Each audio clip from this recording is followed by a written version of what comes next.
All right. Happy Thursday, ladies and gentlemen. Welcome to Sab's podcast. I'm your host, sabrinasalvati. Shout out to everyone who is watching on Twitter and Rumble and, of course, on YouTube. Welcome back, guys. We have a big show for you tonight as we head into the weekend. Tonight's theme is We Need Fighters. Let's go ahead and show you that thumbnail before I bring in our guests, ladies and gents. Lots to get into, a lot to get into. It's been a crazy week. Tonight, ladies and gentlemen, we are discussing, if you have not heard, big things happening in the Middle East. Saudi Arabia has destroyed, or actually Saudi Arabia had 2 tankers destroyed by the Houthis, also known as Ansar Allah in Yemen. This is a big deal after they announced that blockade with the Red Sea there. And we're going to get into these strikes that have come in response from Iran as well. We're also going to discuss this big debate here that happened between Tucker Carlson and Stephen A. Smith, which I think is worth listening to. 2 things that they touched on there that we're going to cover on the show tonight. We're also going to discuss Congress. The House of Representatives, unfortunately, have moved forward and they passed that NDAA.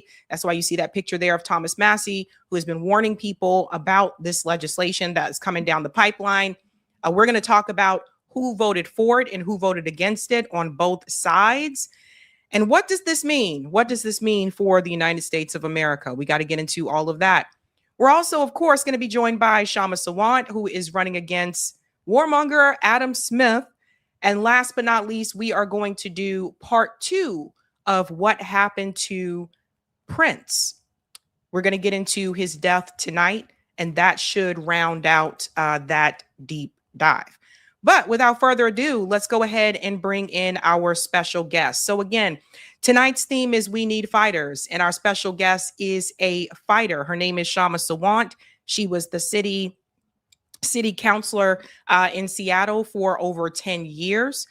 She also led the Fight for 15 in Seattle, and she is running for Congress against Adam Smith, who is a warmonger, and you probably saw him get smoked recently on Breaking Points. Let's go ahead and bring her in. Kshama, welcome back. Thanks so much for having me, Sabrina. Well, I got to tell you, I know you saw this, that your opponent, Adam Smith, who you told me has been in Congress for over like 29 years, was just recently on Breaking Points. And I think his appearance actually hurt him instead of helping him. But there was something that was said right here at the very beginning that I do want to touch on because I think this is very important. Everyone listen very closely to what Crystal said here about how this interview came to be. Listen to this. Guys, we are now joined in studio by Representative Adam Smith. He is a Democrat. He is from Washington. He is the top Democrat, in fact, on the House Armed Services Committee. And your team actually reached out saying you wanted to have a conversation about the future of the Democratic Party and your ideas therein. So very excited to have that convo. Welcome. Guys. So what I found very interesting here is that, number one, Adam looked very nervous from right off the jump. But did everybody pay attention to what Crystal said? She said that his team reached out to them. This is someone who has been in Congress for over 29 years, all of a sudden feels the need to come on independent media. And Kshama, I want to get your take on that. Why do you feel Adam Smith reached out to come on to independent media, going into what is supposed to be his reelection campaign? Yeah, there is no doubt about why he reached out to Breaking Points and why he's doing many of these things, like voting against his own bill. when does a legislator vote against their own bill? I'll tell you when. It's when they're deadly nervous about being ousted. And I don't want to sound complacent here by any means. As you know, we are an anti-establishment campaign, and for us, the going is always tough. It is always an uphill fight.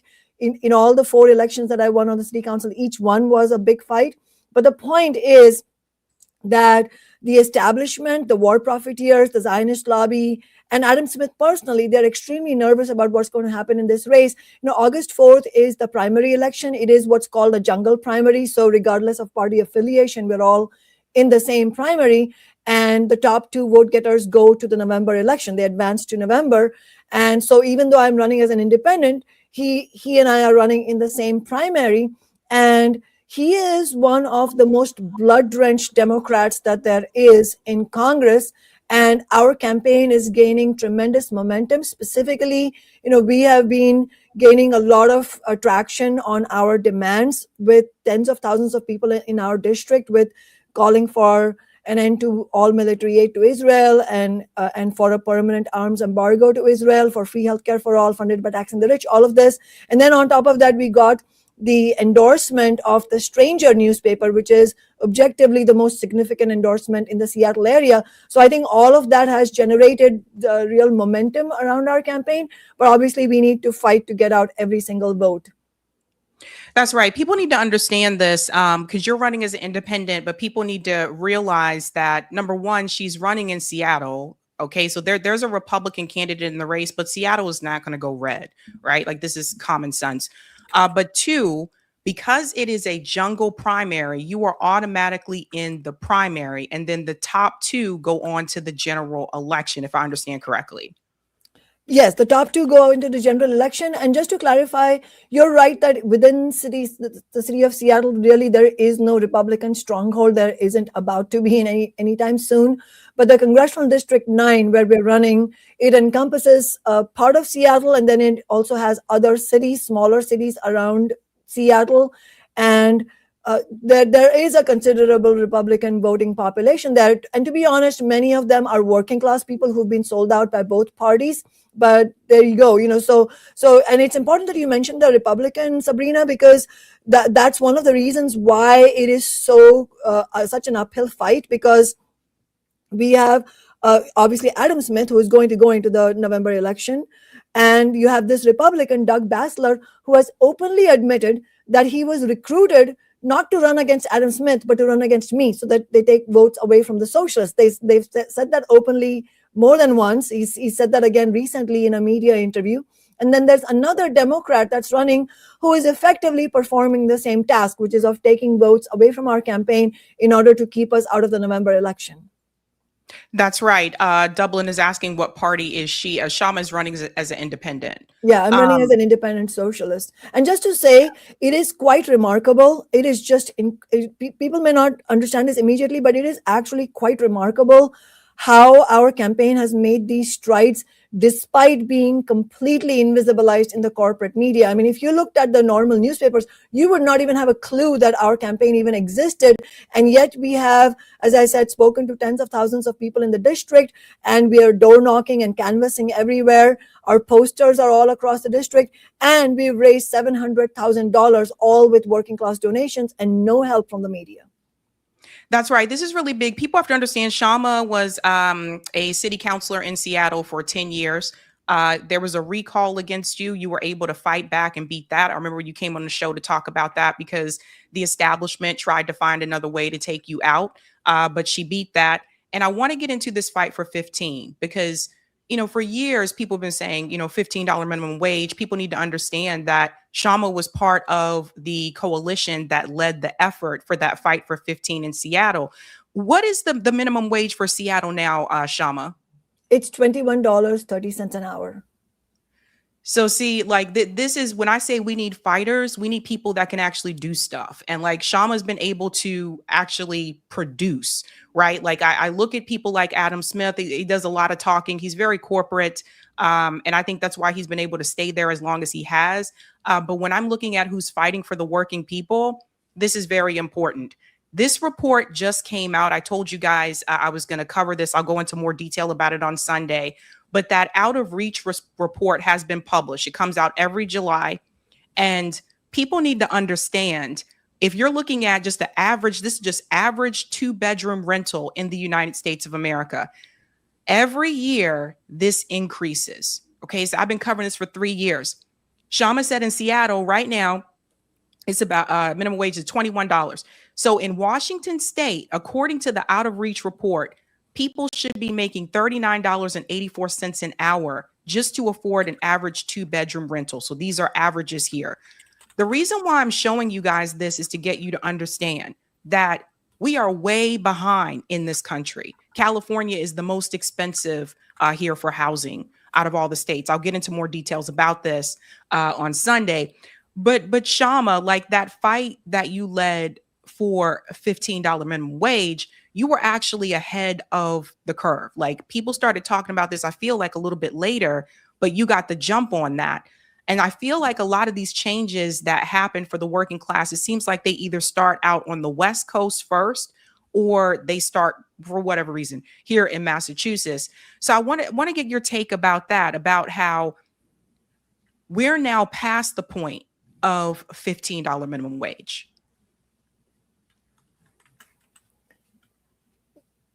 Yes, absolutely. First of all, yeah, your map was extremely important, Sabrina, because it shows you how bad the cost of living crisis is, and obviously rent is the biggest part of that, and the cost of healthcare, all of that. That's why in our campaign we are calling for a national $25 an hour minimum wage. In big cities, we believe it should be at least $30 an hour. We're also fighting for free healthcare for all, funded by taxing the rich, and we're also fighting for nationwide rent control, and for a massive expansion of publicly owned, high quality, affordable housing, also funded by taxing the billionaires and multimillionaires. And so we need all of these policies, and we need them soon because people are reeling from the cost of living crisis. And yes, the minimum wage increases, and also just overall the wage increases that radiated from the minimum wage increases, they all originated from Seattle. Seattle became the first major city to win the $15 an hour minimum wage. And you're totally right, Sabrina. I mean, when we were running for when we were running for our first city council election in 2013 with the flagship demand of 15, we were mocked. We were laughed at. The best thing that the establishment, media, and the politicians of the Democratic Party could say was that it was utopian. But in reality, they were laughing at us. They thought, it was completely both arrogant and out of touch of us to even think that. They never thought we would win our election, but it was actually all exactly the opposite, meaning working people were absolutely electrified by the demand of 15. I remember this one lady who looked at me from a distance, and I thought, oh wow, maybe she's a right winger, but she came up to me and said, "Are you for real?" Like what she meant was, is this really happening? Do we really have a campaign where a candidate is not running on some personal narrative and, who's going to run and make her own career, but it's actually fighting for those of us at the bottom? And so that's what energized people. And in fact, the Seattle Times, which is no fan of mine, they were forced to acknowledge, I mean, they represent the billionaires, but they were forced to acknowledge that our campaign came from nowhere and commandeered the city's political agenda. And then, and it's obviously not enough to win elections. Okay, I won the election, then I could have easily sold out the working class and made it comfy for myself in City Hall. But instead, I went the other route, where I was focused on building movements for working class people, which obviously made the Democrats on the city council extremely unhappy with me. They hated that I was doing that. But that is what the building the 15 now movement, using my office, was what won us the $15 an hour minimum wage. And the reason it's at $21.30 an hour is because we won inflation increases, and that itself, just winning inflation increases, that was a bitter fight against the Democratic politicians, because they were, till the last moment, until the vote, they were trying to eke out every possible corporate loophole to weaken our bill. But just look at the fight, Sabrina. I mean, your team is fighters. I mean, we had to fight. I had to fight. I could not prioritize having cordial relations with the Democrats, because had I done that, I would have sold out the working class. And so because I prioritized the fight, we were able to win this. Compare this to the national minimum wage, which is $7.25 an hour. And all these progressives getting elected in the Democratic Party, what have they done? Like, how is the minimum wage nationally $7.25 an hour in the richest nation in the world?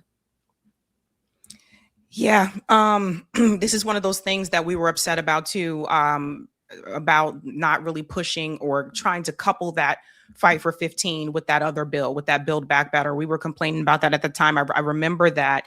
I also think it's important to note that another thing that you were able to accomplish in Seattle is you fought back against the caste system. And so this was new to me. I remember when that happened and you came on the show and you were talking about that. I knew there was a caste system in India. I didn't know that that existed also in the United States. Could you talk a little bit about that, your fight against the caste system? Yes, as you mentioned, it originates from India. Caste is a form of discrimination and oppression that goes back about 2,000 years. And it's important to note that the caste system originally was a product of the class-based society that existed at that time in the pre-feudal era. But it has persisted to this day because capitalism is also a class-based society. And for the people at the top, the billionaires, the multimillionaires, basically the capitalist class, for them, it is important that they continue to perpetuate oppression and discrimination, because that is the way in which they carry out a divide and conquer of the working class. And so it has some unique features, and racism in America, especially anti-Black racism, has its own features, but fundamentally they sort of stem from the same class-based society, and the reason they persist is also because of the same reasons. And it is actually true that the caste system has now arrived in the United States also, as the South Asian population, Indian population especially, has grown over the last 20, 30 years.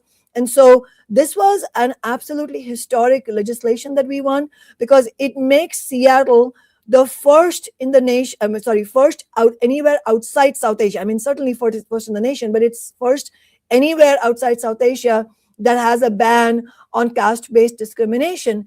And in order to win that, we had to go to battle not only against the right wing, what we call Hindu right wing, which is basically based in the Hindu religion, but it's like Christian fundamentalism. It's not like all Hindus are fundamentalists, just like not all Christians are fundamentalists, but this is a wing of the very right-wing reactionary sort of agenda in India, which has also now come into the United States. Actually, a lot of the people who are Hindu fundamentalists are also big-time donors to Democrats and Republicans. I mean, they are really wealthy people promoting a deeply dangerous right-wing agenda. Obviously, it's all over India, and in the Indian government is actually of that party. It's called the Bharatiya Janata Party, and the Prime Minister's name is Narendra Modi. They are all deeply reactionary right-wing people, but with a very dangerous ideology, very dangerous anti-Muslim and anti-oppressed caste ideology.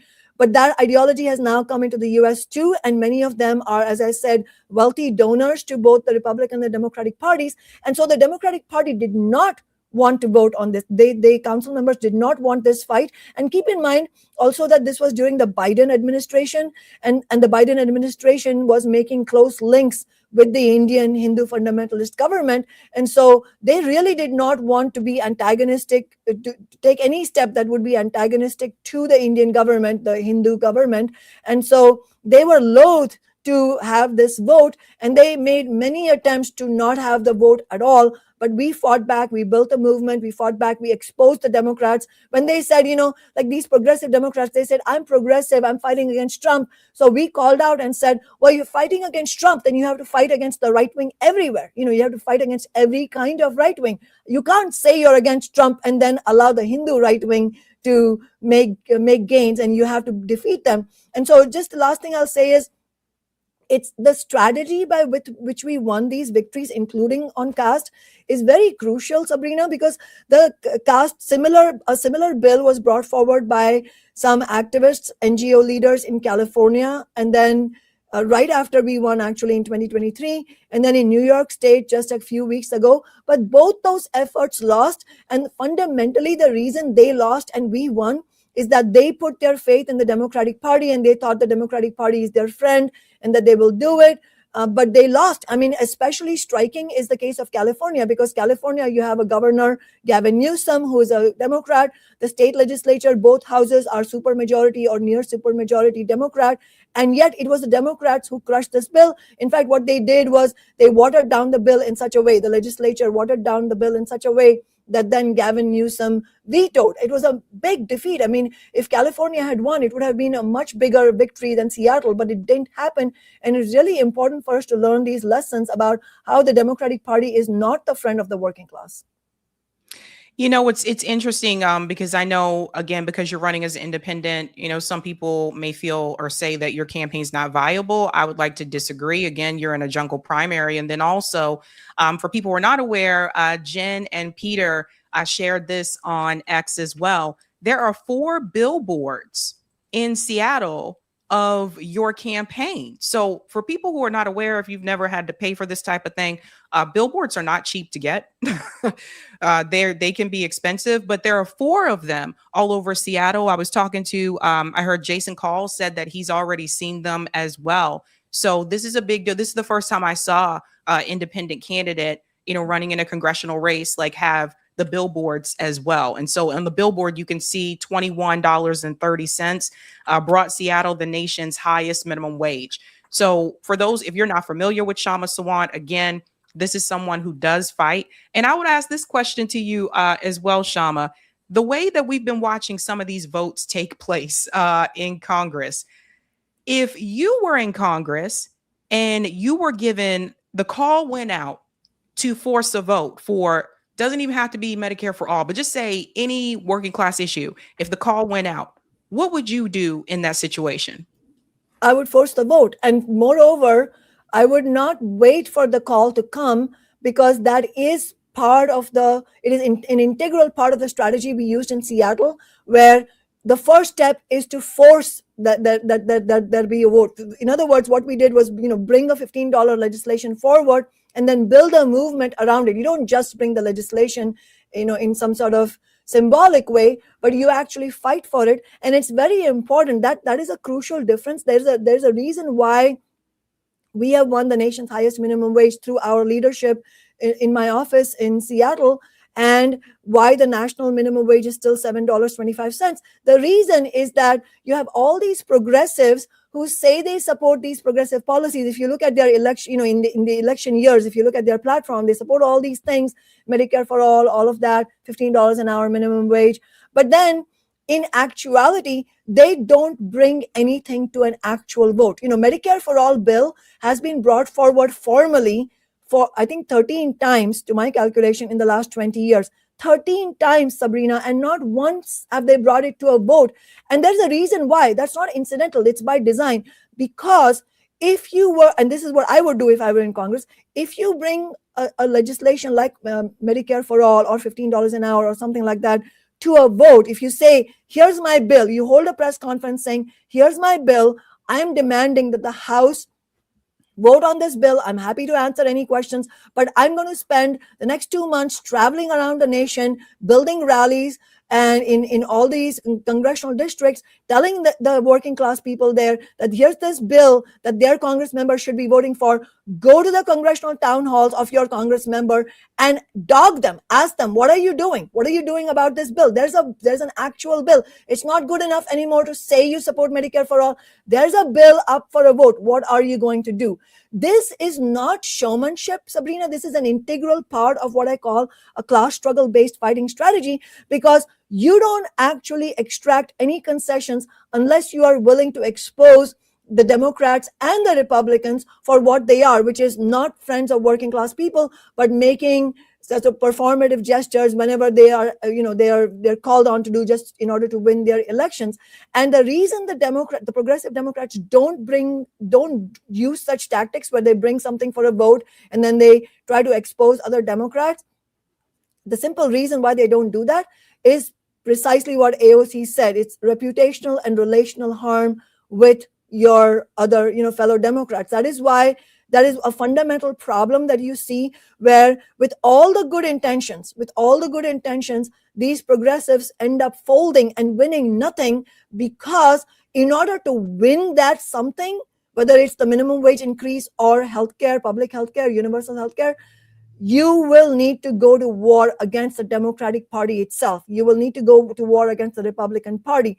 That is what's needed. Without that, nothing changes. And that is why nothing has changed. In fact, as Brianna and others have pointed out many times, in the time that you have had more progressives elected, in the time that you have had more squad members elected, in that same time, the Democrats presided over a genocide. They betrayed on Build Back Better. They broke the railroad workers' strike. They refused to repeal the Trump's tax cuts for the rich. They refused to make the ACA tax subsidies permanent. You've had all of this happen while more progressives are getting elected. That is why one thing I'll say is that our measure, the measure that my fellow socialists and I use of success is not how many elected offices are we accumulating, because that does working people no good. I mean, you have 100 plus progressives in Congress. How does that help working class people? Their lives are still hard. Their wages haven't gone up. They haven't won universal health care. So accumulating elected offices is not our metric of success.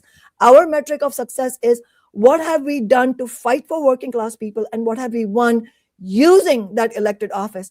And that's why it's no coincidence that with one sole elected office in Seattle, the magnitude of the victories that we won is far greater than the hundreds of DSA members who've been elected across the nation, because they refuse to use the approach we use, because for the simple reason that if you did what I have done, then you don't make friends among the Democratic Party, among the NGO leaders, and even some of the labor leaders. But that comes with the territory. And as far as I'm concerned, I wear that with a badge of honor. I mean, look, if the Democratic Party started saying good things about me, I would start worrying about what I was doing wrong. Whew. Well said there, Kshama. Well said. It's true. Like when you do that type of work, like, and some people won't want to hear this, but when you are out there being a fighter, you're not going to have a lot of friends. That's just the reality. And many people don't want to say that, but that's how it is. I want to show people this as well, right? So when we're talking about the funding, this is what people need to see. Now, Adam Smith has raised over $1.8 million. Of course, again, he's the incumbent. He's the warmonger here. Melissa Chowdhury, who I believe has run before, has raised $23,000. She's running as a Democrat. Here comes the Republican with $79,000 again, who is running to try to stop Kshama. Again, this is Seattle. And Kshama has raised over, and I think this is actually over 700,000 for you now, Kshama. They don't update this daily. But the point that I'm trying to make is this. The people who have raised the most money in this race right now is Adam Smith, the incumbent, and Kshama Sawant. It is very clear who this race is between. It's between Adam Smith and Kshama Sawant. The funding does not lie. This is what I'm saying. Like, all you got to do a lot of times is look at the money. And Kshama, you raised a lot of this from small dollar donations, correct? Yes, our median donation is $25 and Adam Smith's median donation is $1,000.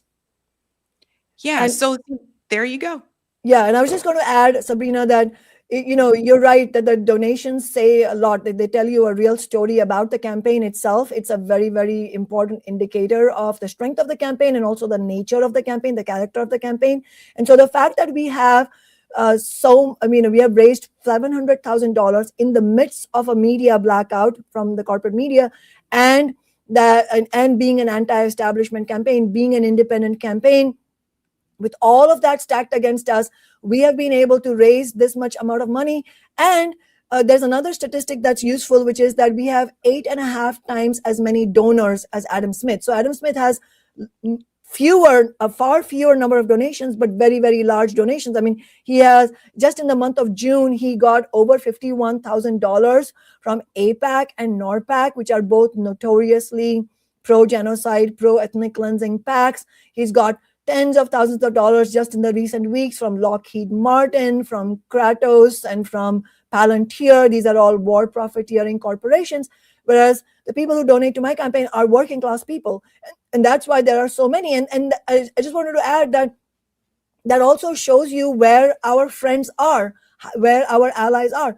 I am not isolated, as some people, some commentators in the podcast sphere would like to say it. We are far from isolated. We have a huge, we have a huge support among working people. That is why we have so many donations.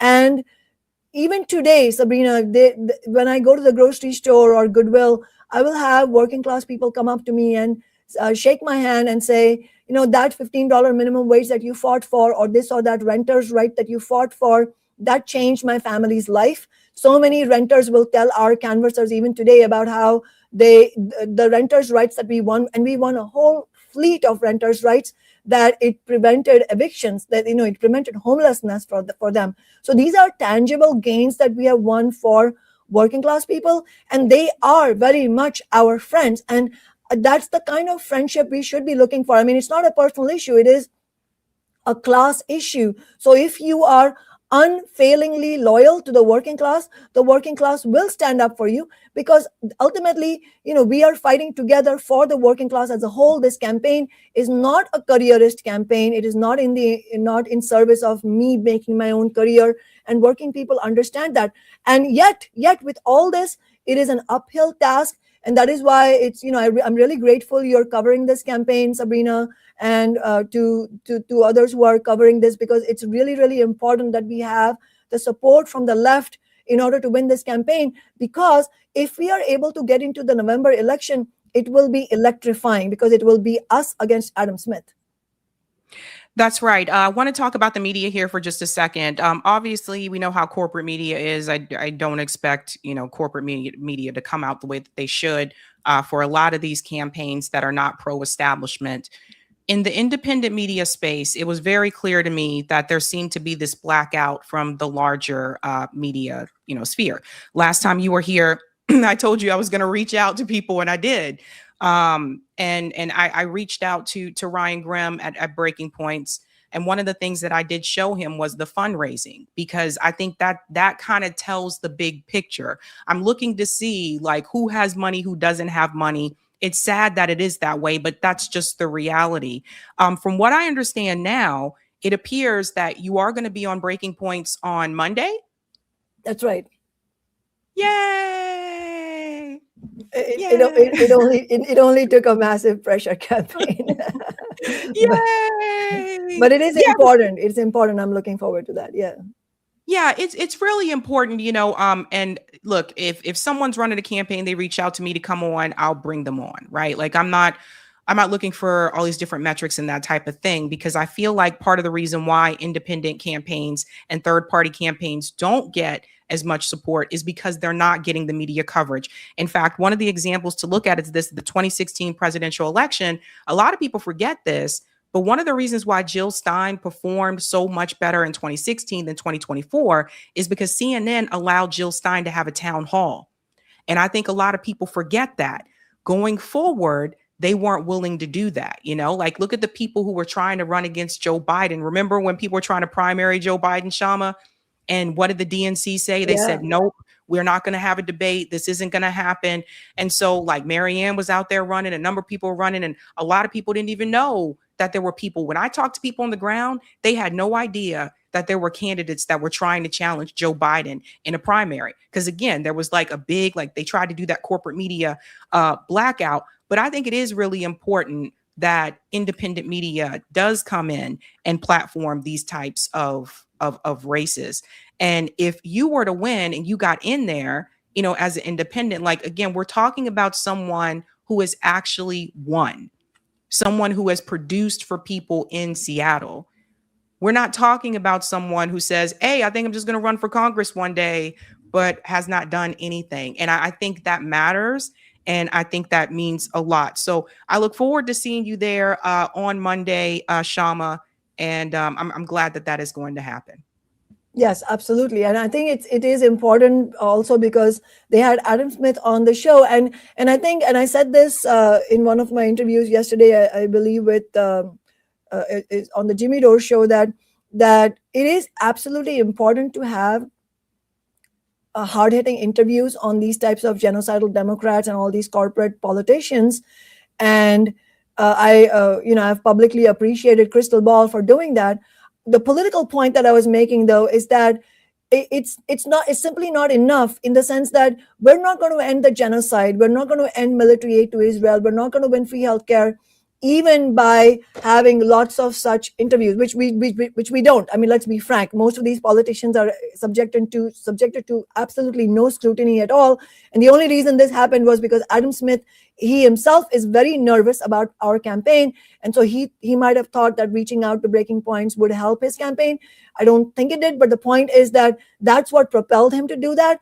But even if he had a proliferation of such hard-hitting interviews on these types of sellout politicians, still that would not be enough, because Adam Smith had a very uncomfortable 45 minutes, yes, but that's not going to lose him his re-election. The only thing that will lose him his re-election, the only way that he'll be defeated, is if the challenge to his campaign, which is our campaign, is actually being promoted in order to be able to defeat him. So ultimately we want tangible results. We don't want just, oh, we did great, we did this interview and he was uncomfortable. That does nothing to him. He still will coast to re-election if our campaign does not have the kind of platform that it needs on the left, because of the demands we are running on. And that's why I've been appealing throughout this campaign that there are differences on the left, yes, but at the end of the day, we do agree on a whole lot. I mean, the sphere of agreement is like 90%. Yes, we disagree on some strategies and tactics, but if we all agree that we want to end all military aid to Israel, if we want a full and permanent arms embargo on Israel, if you want to win things like free healthcare for all funded by taxing the rich, if you want to fight for immigrants and shut down ICE, and we want to shut down the data centers and really fight for a public sector living wage jobs guarantee, these are all massively popular demands. These are the demands my campaign is running on. So isn't it important that we actually fight for this campaign as our collective duty, so that we can get into the general election and give the billionaire class something to worry about, because that they will worry about, because that race, I mean, I can't guarantee that we will get into the November election. We are fighting hard to get out the vote every step of the way. We are, fighting with every fiber of our being. But if we do get into the November election, what I can promise you is that it will be the most electrifying congressional race in the midterm election. And I'll say this, if you want another Congress member out of office that continues to vote for these wars, all of these wars, from what I understand with Adam Smith, that continues to just take all this money from AIPAC and other corporate, donors, then you should be trying to do everything you can to get Adam Smith out. And that's really how I see that. Like, especially those of us that have been talking about the genocide, that have been against these wars, every little fiber in your being at this moment right now should be to get Adam Smith out. And you mentioned your platform. Something I want to show people, because I noticed this when I was looking at your platform. You are the only one that is running in that race in Seattle that has a section on end the war on Black people, stop mass incarceration, fund housing, healthcare, education, and union jobs. You are the only candidate that I have seen that has actually addressed the Black community. And this is a big deal. I think a lot of these people like Adam Smith, I think he's been there a long time. He's gotten very comfortable. And I don't really think he's really had to, tell people, hey, come out and vote for me. Once they get there and they start warming up those seats, they don't ask. They feel like they don't have to fight to get people to vote anymore. They feel like the seat is just, they own that seat until they choose to retire. And that's another problem, we can talk about at another time. But you are the only one that I saw that actually had an agenda and a platform here for the Black community. And I do just want you to know that I really do appreciate that. Yes, it's extremely important, as you said. And I'll say this also, in addition to everything you said, which I agree with, is there is no way of building the kind of militant working class movements that we need to build in this nation without absolutely putting the issue of Black oppression and the needs of the Black community front and center. It's just those two things go together, and anybody who is not serious about that is not really either understanding or is not genuinely fighting for the working class, because that fight goes together. And in fact, that is why in the district, just to share with you, in the last few weeks, many Black working class people and community members have they've heard about our campaign because of our posters everywhere and because of our tables. Our volunteers are everywhere. And many working class Black people and community leaders are coming up to us and saying, wow, I didn't even know that this campaign existed. This is the kind of campaign my community has been waiting for. And so many of them are also literally taking voter registration forms from us, because so many of these people are not even registered to vote, as we know. And Voting Rights Act is such a crucial thing that we have to fight for. We have to fight against the disenfranchisement, the systematic and targeted disenfranchisement of Black people, of Indigenous people, and all of that. And so last night, actually, I was at a very working class Black church in Skyway, which is a working class community in this congressional district. And we were invited there so warmly by Pastor Herman, who is the pastor of that church. And so many Black working class people, just wonderful people. And they were also, they had the same response that, wow, this is the kind of campaign we are waiting for. And furthermore, just last thing I'll say is, so many of them have said, no candidate or politician has ever bothered to come and talk to us, let alone have a program for us. Yep, that's the reality. Well, Kshama, where can people go to support your campaign? Let people know. Please go to kshamasawant.org, my first name, last name.org.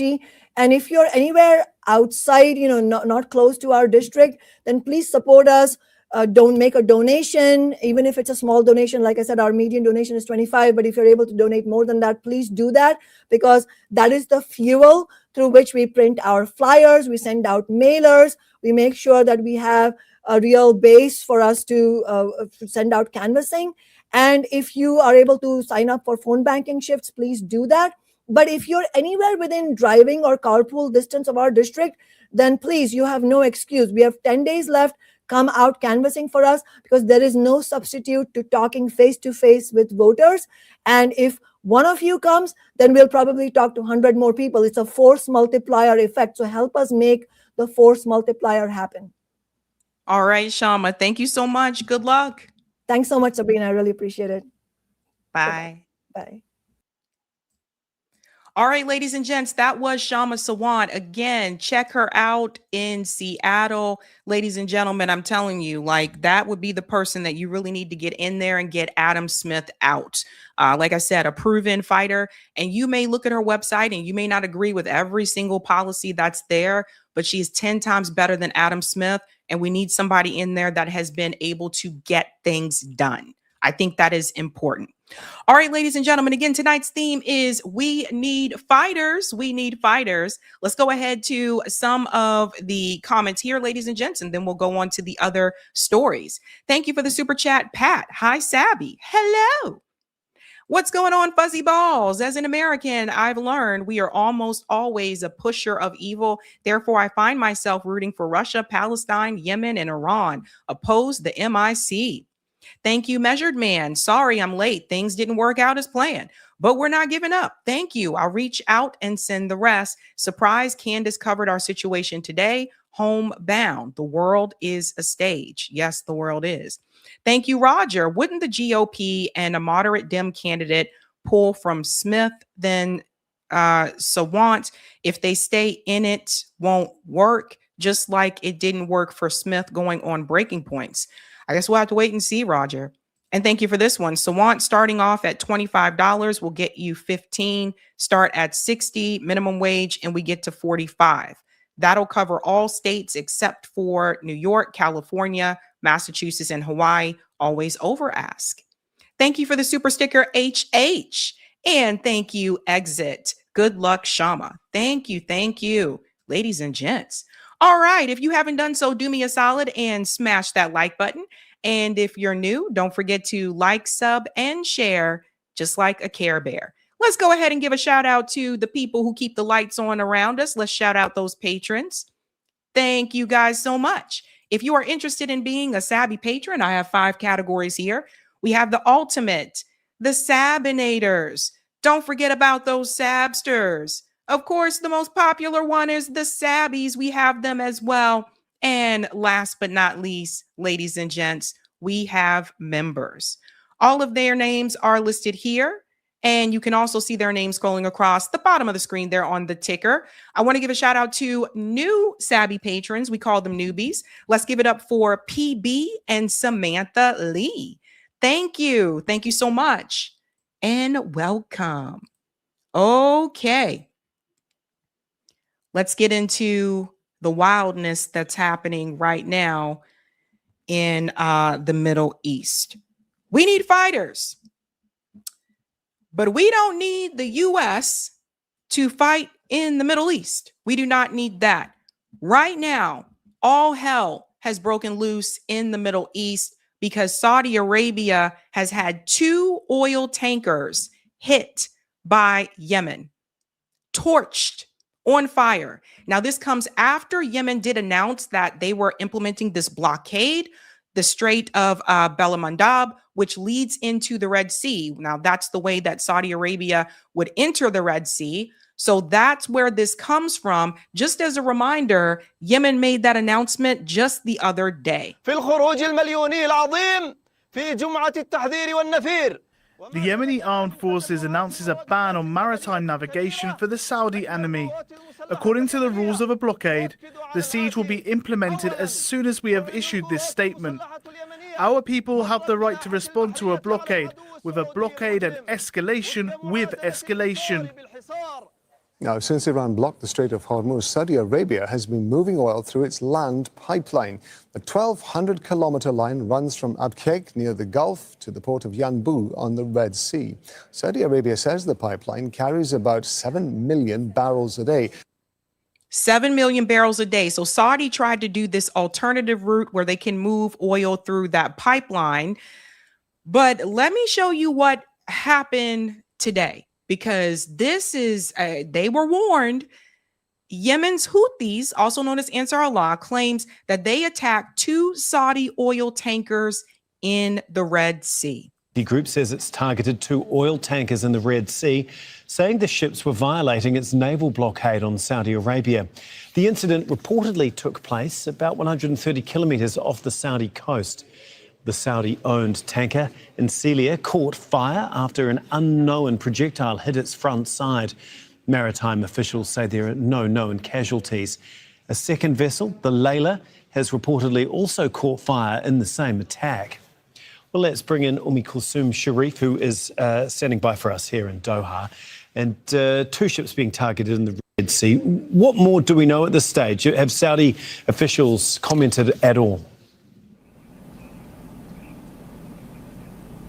At this point, we have a confirmation from Saudi state media saying that a vessel has been targeted in the Red Sea. It was on fire. It caught fire, but the crew members have been safe and relevant authorities have actually managed to secure the vessel. Now, this comes after Yemen's Ansarullah Houthi group claimed responsibility for attacks on tankers in the Red Sea. Now, this is the latest flashpoint we are seeing in the war between US and Iran, with the Houthis declaring a maritime blockade, so to speak, of the kingdom on Monday. Now, Saudi has been relying on its oil exports on the Red Sea after the effective closure of the Strait of Hormuz in the past few months that we've seen.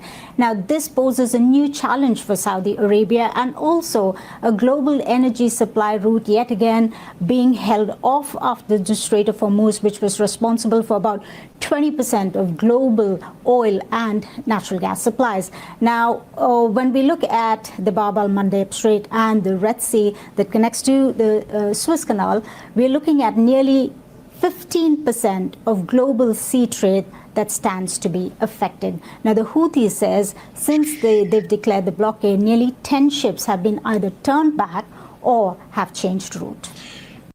So do you guys see? This is a huge oil issue. The price of oil barrels has already increased to over $100. I already saw that. So we're screwed.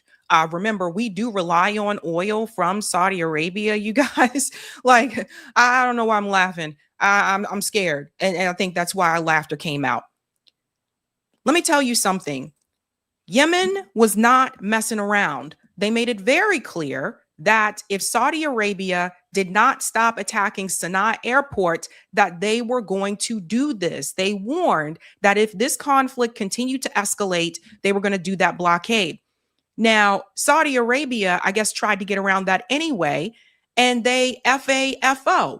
So Yemen, they hit 2 oil tankers. You'll actually go ahead and see part of this here. Oil shipping in the Red Sea. The attack comes as the United States continues fresh strikes on Iran. Houthi rebels claimed Thursday that they attacked 2 Saudi oil tankers in the Red Sea using drones and missiles. The Yemeni armed forces carried out a qualitative military operation targeting 2 Saudi oil tankers that violated the blockade imposed by the armed forces in the Red Sea. One tanker was named in Celia, and the other is Layla. And the operation was carried out by a number of ballistic and cruise missiles, as well as drones. The strikes were precise, thanks to Allah's grace and assistance, and resulted in a large fire broke out on both vessels. Well, so let me pause here for a second. One in Scylla and one is named Layla. That's 2 of them. Yesterday, when the announcement came through, at first it said it was 1 tanker that was believed to be hit. Now we know for sure it was 2 of them. And guys, I'm just here to tell you, I already saw the statement from Donald Trump today. This is about to get wild. This is about to get really wild. And it's not just the oil, it's everything else that comes from this. Iran and the US are still fighting each other. Now, the Houthis are fighting Saudi Arabia again because Saudi Arabia bombed Sana'a airport. Like, I don't understand how people can turn a blind eye to what is happening right now, but I think they won't when it starts to hit their wallet. Saudi Arabia confirmed that the tanker Celia was struck while sailing in the Red Sea, resulting in a fire that erupted on the vessel's bow. British maritime monitors say that the attack occurred about 130 kilometers from the Saudi coast. Saudi officials describe the incident as a violation of international law, but report that all crew members are safe. The attack on the second tanker has not yet been independently confirmed. But this escalation followed the Houthis' announcement of a naval blockade on Saudi shipping. The group warned shipping companies to stay away from Saudi ports. It said any ship linked to those ports could be targeted, no matter where it was located. There it is. It's just like when Iran warned the US that if you didn't follow the specified route into Hormuz, that those ships would be fired upon. The Houthis made it very clear to Saudi Arabia that there was a blockade. And so you can't just try to put your ship through that anyway. And that's what they did. And it was fired upon. We wouldn't even be here if Saudi Arabia didn't bomb the Sana'a airport. Right? So when I say we need fighters, We don't need any fighters in the Middle East. The U.S. needs to stay out of this. So look, you can see here a close up. This was the first Saudi oil tanker that was hit.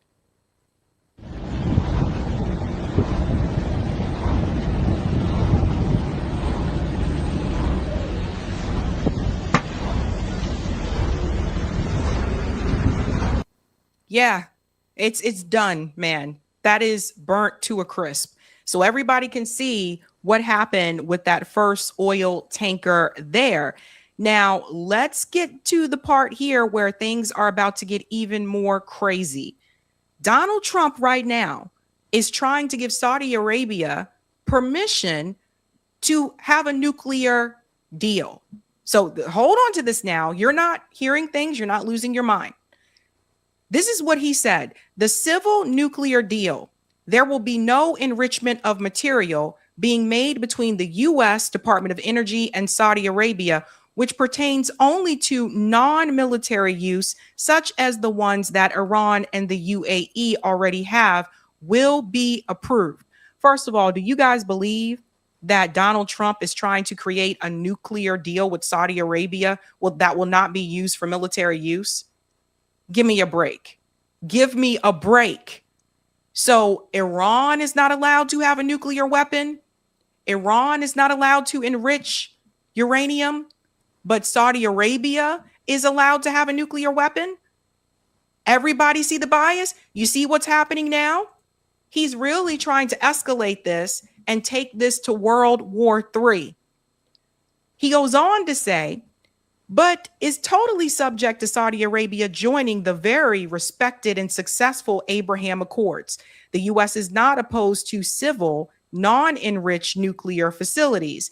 Thank you for your attention to this matter. President Donald Trump. This is absolutely insane. I'm waiting to see how J.D. Vance and Pete Hegseth spin this one after they've been preaching for months. Look, Iran cannot have a nuclear weapon. I'm waiting to see how they spin this. Now, here is the press secretary, and she was questioned about this, and even she appears nervous when she is asked, why is it okay for Saudi Arabia to have this, but not Iran? I'll ask you one other question. Sure. Just playing devil's advocate, why does Saudi Arabia get a civilian nuclear deal, but Iran doesn't get a civilian nuclear deal? Well, again, this agreement is still being worked out. Well, it will eventually, hopefully, be finalized with the condition that the president spoke about this morning. But this agreement in particular, as it's been discussed thus far, does give priority access for American companies in the Saudi nuclear energy program, which will ultimately benefit American industry workers and supply chains. So the deal that has been discussed thus far and will continue to be discussed absolutely puts America first. And that's obviously very important to this president. You see how they're trying to spin this now? The new spin, ladies and gentlemen, is that, well, there are going to be American companies there. So that's why it's okay for Saudi Arabia to have a nuclear weapon. Everybody, do you believe this? You believe it? When Saudi Arabia was just attacked, when they just hit those 2 oil tankers, you see, they have egg on their face now. They have egg on their face. And then there's more. The U.S. decided to strike the Shalamchek border. This is the border crossing between Iran and Iraq. And things have definitely escalated. 2 people were killed, 11 were injured, according to Iranian Mir Agency. Look at this, guys.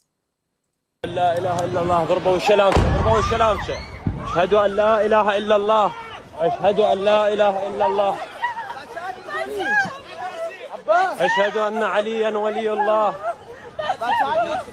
أشهد أن عليا ولي الله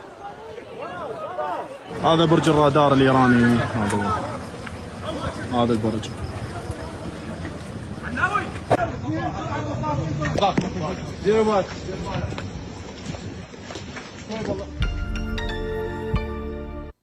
Thank you, Al Jazeera, for that one there. This is where we're at now. Now, this is the Iraq and Iran crossing where this strike just happened. And that's important. I want to explain why in just a second. Eric, can we go to part 2? Remember, Donald Trump was trying to arm the Kurds in Iraq to go into Iran and to start unrest so that the Iranian people would overthrow the regime. Well, that backfired. I mean, he told us all this publicly, but that backfired. That didn't work. So I find it interesting now that the U.S. is striking that border crossing between Iran and Iraq, because it seems as though they're trying to stir up something between Iran and Iraq to still get possible Iraqis to go into Iran and start hell. That's what I believe could be happening. I don't know for certain, but it seems as though that could be possible. I want to show you the map here so you can see where this is actually located. So here's that border, that Shalamchek province here, right there. Actually, let me come out because it's closer this way. Right here, as you can see, here's Iraq and here's Iran. It's right on the border. And you know what my thought was? What if the whole plan with this was to get Iraq to believe that Iran was the one that made this strike, that Iran was trying to, look, guys, Iran is trying to attack Iraq. Look at that. Now they're trying to hit them for no reason. Part of me wonders if that was part of the strategy here. I don't know for certain, but that's definitely not good considering what the Trump administration wanted to happen. Now, there were then explosions that were near the Iraq-Kuwait border by Basra. At the time, they were saying that cause was unclear. Let me show you this one here.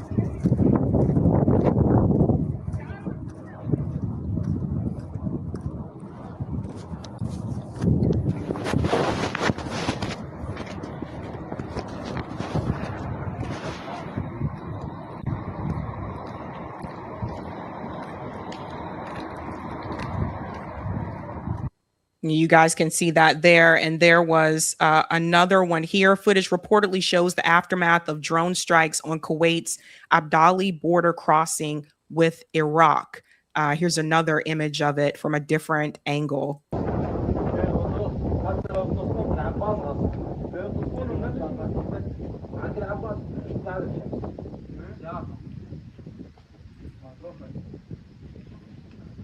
Yeah. But then it was later confirmed, as you can see here from Dropsite News, the IRGC announcement number 46 said the 26th wave of Operation Nassar 2 targeted U.S. forces in Kuwait in retaliation for the U.S. strike on the Iran-Iraq border crossing used by Arbeam pilgrims. A U.S. electronic warfare unit at Al-Adyeri base was struck and, according to the IRGC, destroyed. You guys hear this? A U.S. electronic warfare unit was destroyed at that base. The IRGC claimed the unit's personnel accommodations were hit, killing or wounding an unspecified number of U.S. forces. Here we go again with more Americans dying for Israel. Get out of the military. Tell your kids, get out of the military. Tell your kids, don't join the military. There's no honor in this. These people, this is what you're dying for. You're dying for Israel. The base's air traffic control tower was also struck and damaged. The IRGC also said Washington is again talking about negotiations because it is seeking time to recover and rearm, accusing the U.S. of previously using ceasefires to replenish oil and ammunition before resuming attacks. It claimed the U.S., after exhausting cruise missile stocks launched from ships in the Indian Ocean, had turned to B-1 bombers operating from RAF Fairford in Britain. Now we got Britain involved. Everybody see this? It warned that any base used to attack Iran would be considered a legitimate target while issuing a broader warning to Britain. Pause. The United States launching missiles, drones, whatever from Britain. That is a push for World War III. They know Iran already made that statement. If you fire from a base, that is a legitimate target for us. So if they're firing from bases in Britain, the push, I believe, is to get Iran to strike that base in Britain. Then Donald Trump can go to the other NATO countries and say, Iran just struck the UK for no reason. We told you they were dangerous. You guys have got to come in and back and help the United States. And that's how you get your World War III. There was no reason the US needed to fire from a base in Britain. Do you see me? They're trying to poke the bear. Goes on to say here, the statement accused the British monarchy of centuries of intervention in the region, including dividing Muslim countries, carrying out massacres, imposing authoritarian governments, and helping organize the occupation of Palestine and creation of Israel. True. And said Britain had played a major role in recent US and Israel attacks on Iran. You hear this? It warned London not to further burden its record. The latest wave used Imad, I can't pronounce all these. I'm sorry. I'm going to try. Imad, Khyber Shekan, Zulfikar, and Fateh missiles, along with Shahed drones, Iran said. This is what they published here.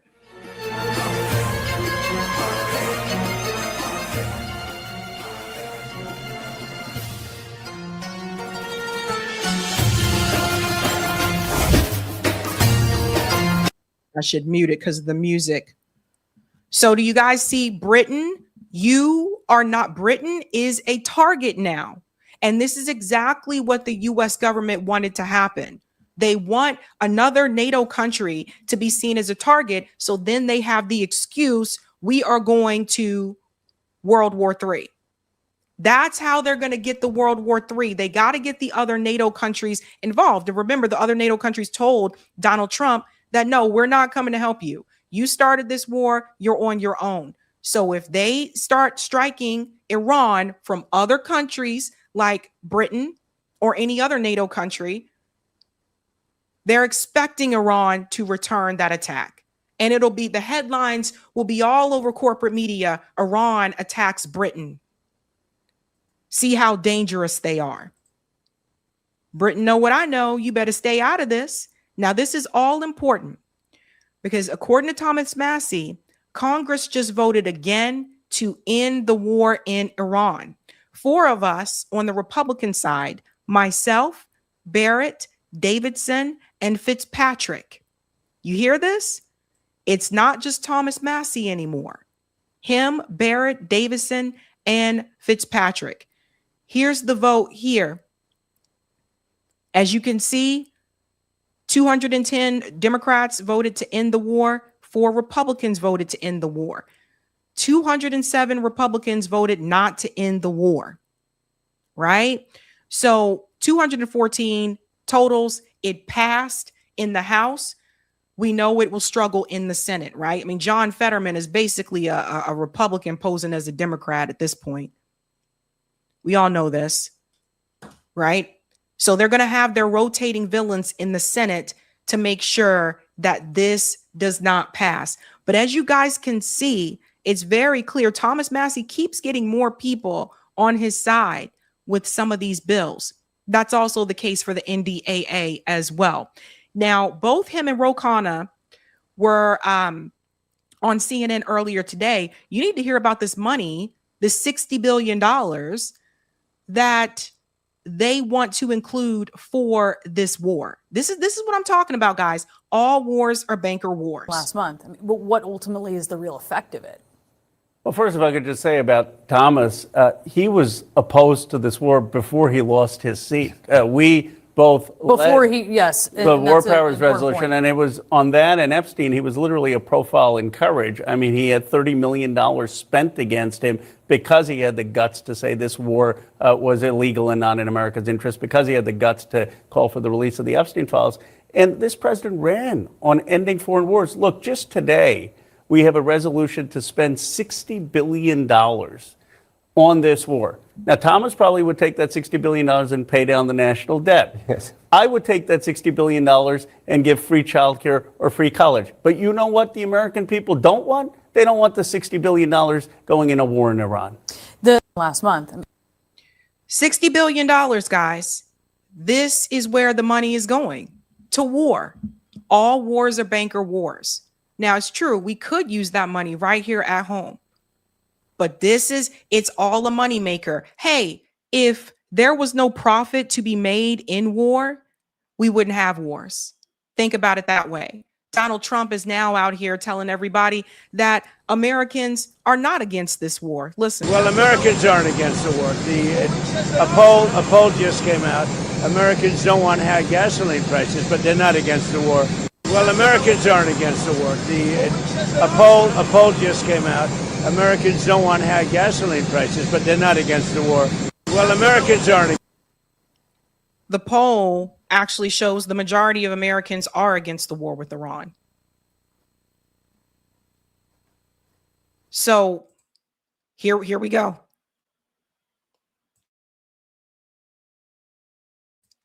We need the kind of fighters in Congress that are willing to fight back against these things, right? It can't just be, here's the thing, Thomas Massie's only going to be there until the end of December. Come January, he won't be there anymore. You know, I mean, Ro Khan'll still be there, but Thomas Massie won't be there. So who's going to take up that mantle on the Republican side? Who's going to pick that up where Thomas Massie leaves it off? This is an important question to ask, ladies and gentlemen. So when I say we need fighters, we need people that are willing to fight back against the establishment, to fight back against the war industrial complex, to fight back against Wall Street, because Wall Street is also part of the war industrial complex. We need people that are willing to fight back against that, not people that just want to be career politicians and keep a seat warm until they die.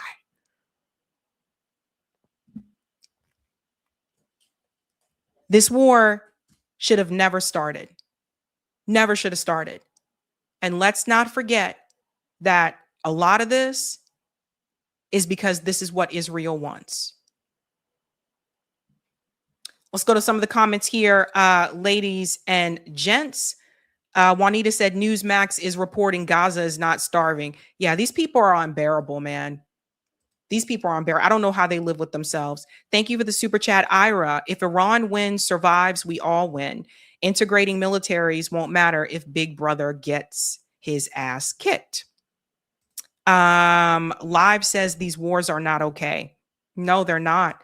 Thank you, The Rot. Be objective, and you are neither left nor right. Look at what they have done and are doing. It is like eating, a process ending in bloop. Thank you so much for that.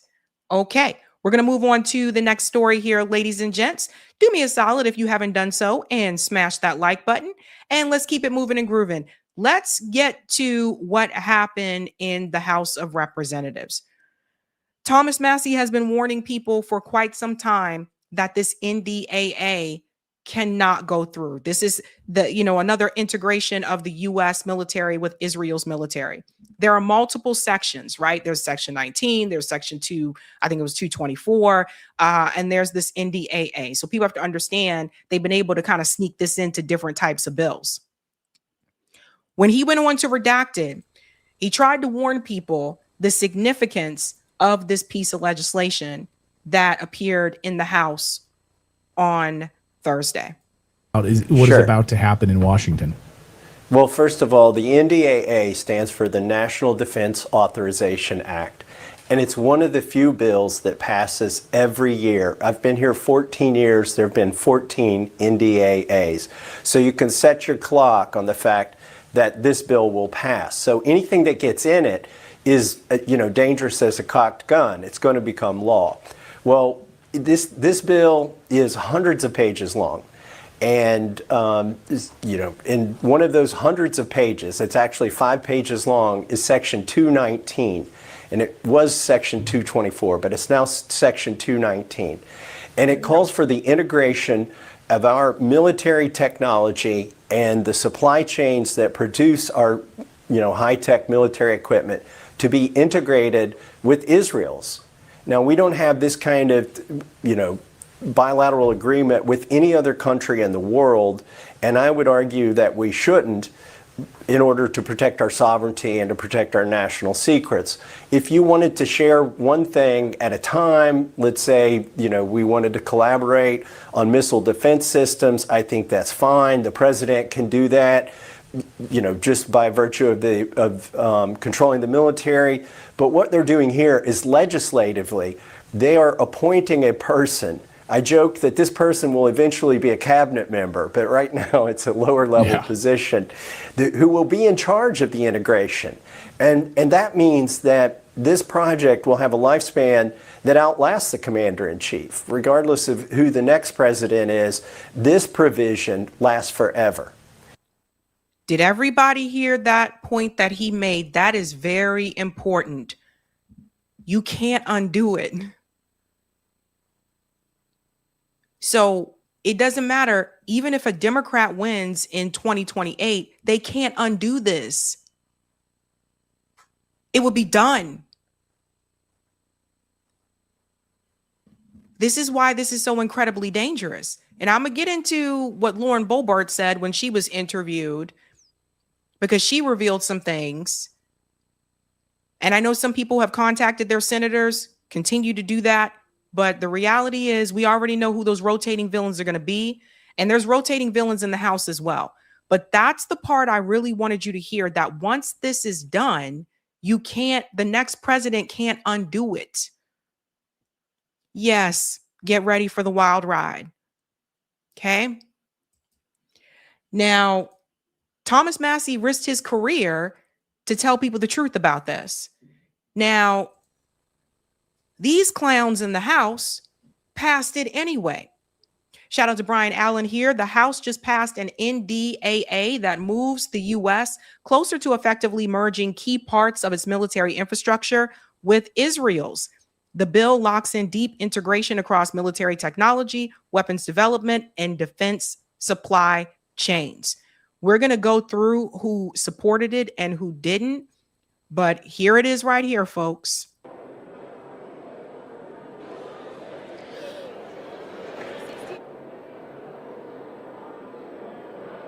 On this vote, the yeas are 216, the nays are 212. The bill is passed. Without objection, a motion to reconsider is laid on the table. This is terrible. And as you can see here, 209 Republicans voted for this NDAA. 7 voted no. We'll get to who those 7 are. 6 Democrats voted for it. We're going to talk about them too, those rotating villains. This is really important for you to see those 6 Democrats. And 205 Democrats voted against it. 1 independent voted yes. 216 to 212. Do you get me? Everybody look at the numbers. 216 to 212. So if the 6 Democrats would have voted with the other Democrats, it doesn't pass.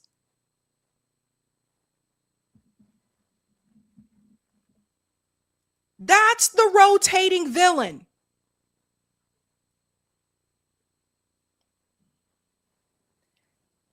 And we're going to call them out here because they all need to face challenges. Let's start with the 7 Republicans who voted along with Massie. Pay attention to their names. Trump might try to come after them. Representative Josh Breachin, Tim Burchett, Eli Crane, Harriet Hageman, and Anna Paulina Luna, and Chip Roy all voted along with Thomas Massie. Everybody see these names. Remember those, because like I said, Trump probably going to try to come after them. They voted the right way. Let's look at the 6 Democrats who voted the wrong way. Henry Cuellar, Don Davis, Representative Golden, who's not running for re-election, punk ass, Gonzalez, Adam Gray, and Representative MGP. Here they are. Look at their faces. Remember these people.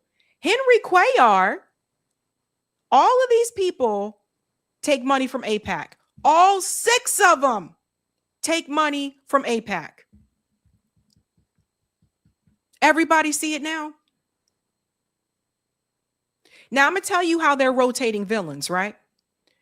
Have you noticed that even some of the Democrats who do take money from AIPAC did not vote for this NDAA? Because they already had their 6 that would. That's how a rotating villain works. They come in to prevent something that's really important from passing, or to make sure that something passes.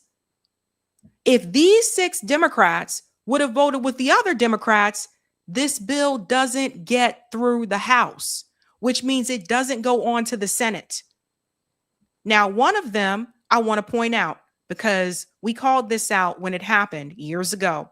Henry Cuellar, this mofo, this is the guy that Nancy Pelosi endorsed. Henry Cuellar had a challenger. Nancy Pelosi, Chuck Schumer, Hakeem Jeffries all came through and endorsed Henry Cuellar. Now, why is this problematic as well? Henry Cuellar, as much as Nancy Pelosi says I'm pro-woman and women's rights, Henry Cuellar is not pro-choice. This is one of the things that people were screaming about at that time. So the woman who said she's pro-women's rights and all that shit not only endorsed him, she went down there to Texas to help campaign for him. Henry Cuellar is the John Fetterman in the House of Representatives. We warn people about this guy. So that's part of the reason how you get here. And then you got these other schmucks too. Okay? All of these people, with the exception of who I think Golden is not running again. So Henry, Dawn, Gonzalez, Gray, and Marie Perez, all of these people need to have serious challenges. Remember, House of Representatives is only 2 years. That's it. Only 2 years. So you can get them out there pretty quickly. All of them need to go. Lauren Boebert says that she missed the NDAA vote after GOP staffers apparently lied to her during negotiations. So she didn't even get to vote. Listen to this. So I got a whole bunch of men trying to muscle me into voting for the NDAA. Section names. Who? I don't know their freaking names. They're staffers. They're staffers. All right, listen to my story. If you want my story, I'm gonna give it to you. All right. So all these staffers are in there trying to get me to vote for the NDAA. I want to vote for the NDAA. Section 219 is still in there. It's a big tech swap between us and Israel. We don't do that with anyone. I understand in the past, we've given them money for the Iron Dome and then they get to keep the tech and we don't get any of it back. So I understand that, but it's a big issue on the left and the right. And many of my constituents have reached out. They don't want this provision in the bill. Well, the White House doesn't want it in the bill. Secretary Hegseth doesn't want it in the bill. So I'm in the back waiting for a call. Pause. Did you hear what she said? Who does not want it in the bill? Listen very closely. Stand in the past, we've given them money for the Iron Dome and then they get to keep the tech and we don't get any of it back. So I understand that, but it's a big issue on the left and the right. And many of my constituents have reached out. They don't want this provision in the bill. Well, the White House doesn't want it in the bill. Secretary Hegseth doesn't want it in the bill. According to Lauren Boebert, the White House doesn't want it in the bill and Pete Hegseth doesn't want it in the bill. Okay, Lauren. Well, then go tell Pete Hegseth and Donald Trump, their crazy asses, go tell them to pull it from the bill. Go tell them to make a call, just like Donald Trump has done before, to make a call to the House of Representatives, to the Republican Party, to Mike Johnson, and tell him to take it out of the bill. I was going to the Senate now. Tell him to make a call in the Senate to the Republicans in the Senate and tell them not to vote for it, just like he has done before in the past. Tell him to do that, Lauren. So I'm in the back waiting for a call from the secretary. I'm told that call is coming. I'm talking to someone underneath him, and I'm told the vote's going to stay open. They closed the vote. And so now I'm forced to talk to TMZ. While I do have an issue that we talked about off record, I don't want to be on camera this week, and I've been on camera more than any other week. I am talking out of the side of my mouth like a damn politician because my Botox hasn't caught up on this side. Maybe in 2 days, this side will catch up to the other side. But here we are. So. Okay, that was weird. The whole Botox thing just threw me for a loop. But if that is the case, and someone already said it right here in the chat, Alicia said, then Trump doesn't have to sign the bill. Ding, ding, ding. You guys believe that they don't want this in the bill? Let me just remind you of something, okay? This is how this bill came about. See if we can, there we go. This is how this bill came about, right? This letter from Benjamin Netanyahu, which was sent June 1st, by the way, is July 23rd. See how quickly they move for him? But when it comes to you and your needs and you need something, they drag their feet. Dear Congressman Strutzman, this guy also needs to face a primary challenge. I was glad to receive your proposed congressional resolution endorsing my plan to shift the framework for U.S.-Israel defense cooperation from aid to partnership. That's why I told you this was all a scam. When all these politicians were saying, well, we shouldn't give them money anymore. Told you that was a scam because they were trying to merge and do this partnership. So if Israel has this partnership with the United States military and United States technology, then you won't need to be giving them weapons because they'll be their weapons too. They're partners. Just like if you have a partner in any business, that means what's mine is mine and what's yours is mine. We're partners. Goes on to say here, I am heartened by your enthusiastic support for our plan to develop a new MOU with the U.S. government that will draw down U.S. financial military assistance over the next decade and replace it with what you refer to as a new framework of joint defense cooperation, co-development, co-production, mutual investment in areas of advanced missile defense, artificial intelligence, unmanned systems, cybersecurity, and next generation military platforms. Warmest regards, Benjamin Netanyahu. It's his plan.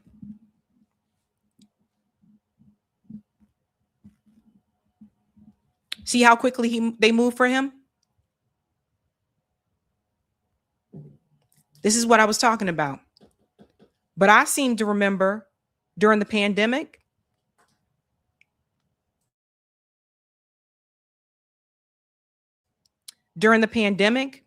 when people lost their jobs and businesses closed, I seem to remember them dragging their feet to help us.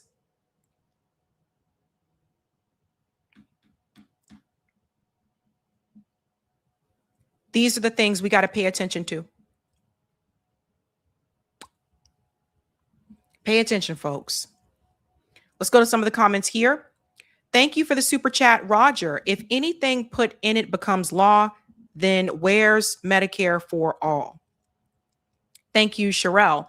These officials are exploiting a loophole to avoid treason charges. Treason. Whoever owes allegiance to the United States, levies war against them, or adheres to their enemies, giving them aid and comfort, is guilty of treason.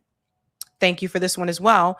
As long as Israel keeps being considered a U.S. ally, these traitors cannot be legally touched. That needs to change. I agree, Sherelle. Thank you, Roger. Everybody wants to end the filibuster. Some abolish the Senate to get the bills they want passed until bills like these come up. And thank you, Marlon. All Israel citizens are automatically in the military, which could mean they won't have to draft your children to send them to war. Is civil war next? Colonel Wilkerson was just talking about that. He was talking about civil war. Thank you, Roger. Keep both options for direct democracy and at the national level. Thank you, Kenman. Beetlejuice Bobart is lying. Thank you, Kevin. Is Representative Bobblehead lying? You guys are funny. Oh boy. Oh boy. Oh boy. All right, let's move on to the next story here, ladies and gents. So this actually happened, fam.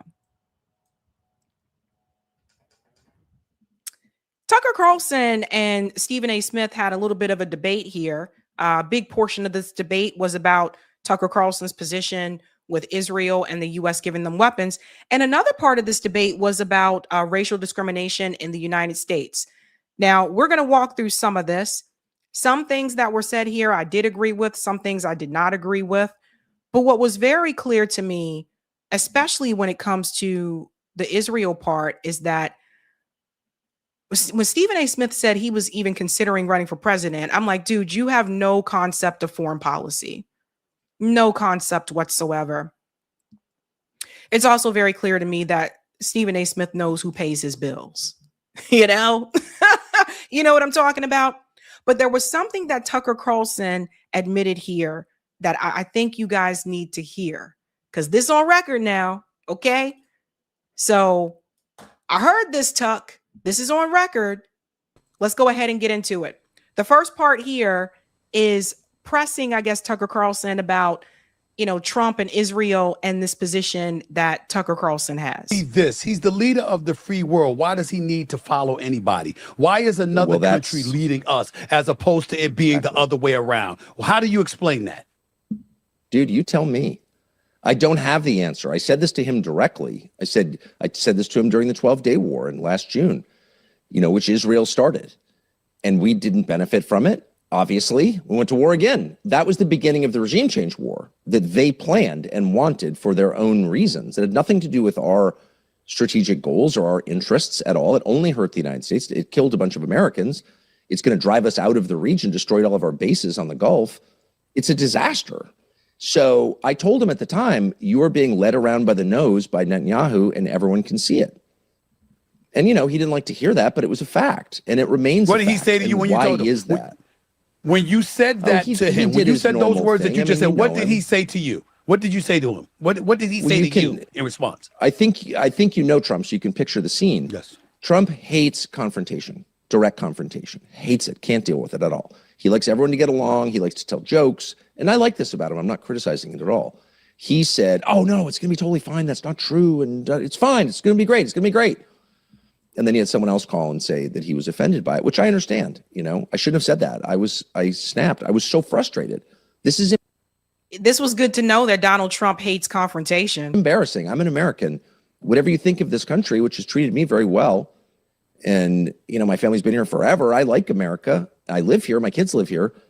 This hurts America. And I don't like to see the United States humiliated because it's my country. And that's humiliating. Why are you taking orders from a country of 9 million people with no resources? And I'm not even attacking Israel. I'm attacking our leaders who today in the U.S. Congress, right now as we're talking, are voting to merge the U.S. military with the IDF, the Israeli Defense Force, the group committing genocide in the Middle East. And why would we be doing that? Why would we be merging with the IDF? What would be the reason? It's totally bonkers. See, this is what I was talking about. Stephen A. Smith has no idea about foreign policy. Look, he's great with sports. Like I knew about Stephen A. Smith back in the day because of ESPN, this show I used to watch called First Take. They've had different hosts throughout since then. But I don't just watch, foreign policy news and domestic news. I also watch sports news, right? So I knew about him from the sports world. But he has no concept really about foreign policy. And it's just funny because he wanted to run for president. He was actually entertaining that at some point in time. But none of that.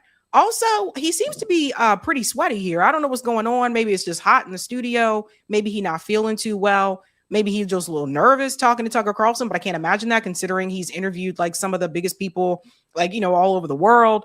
But Steve looked like he was sweating a bit.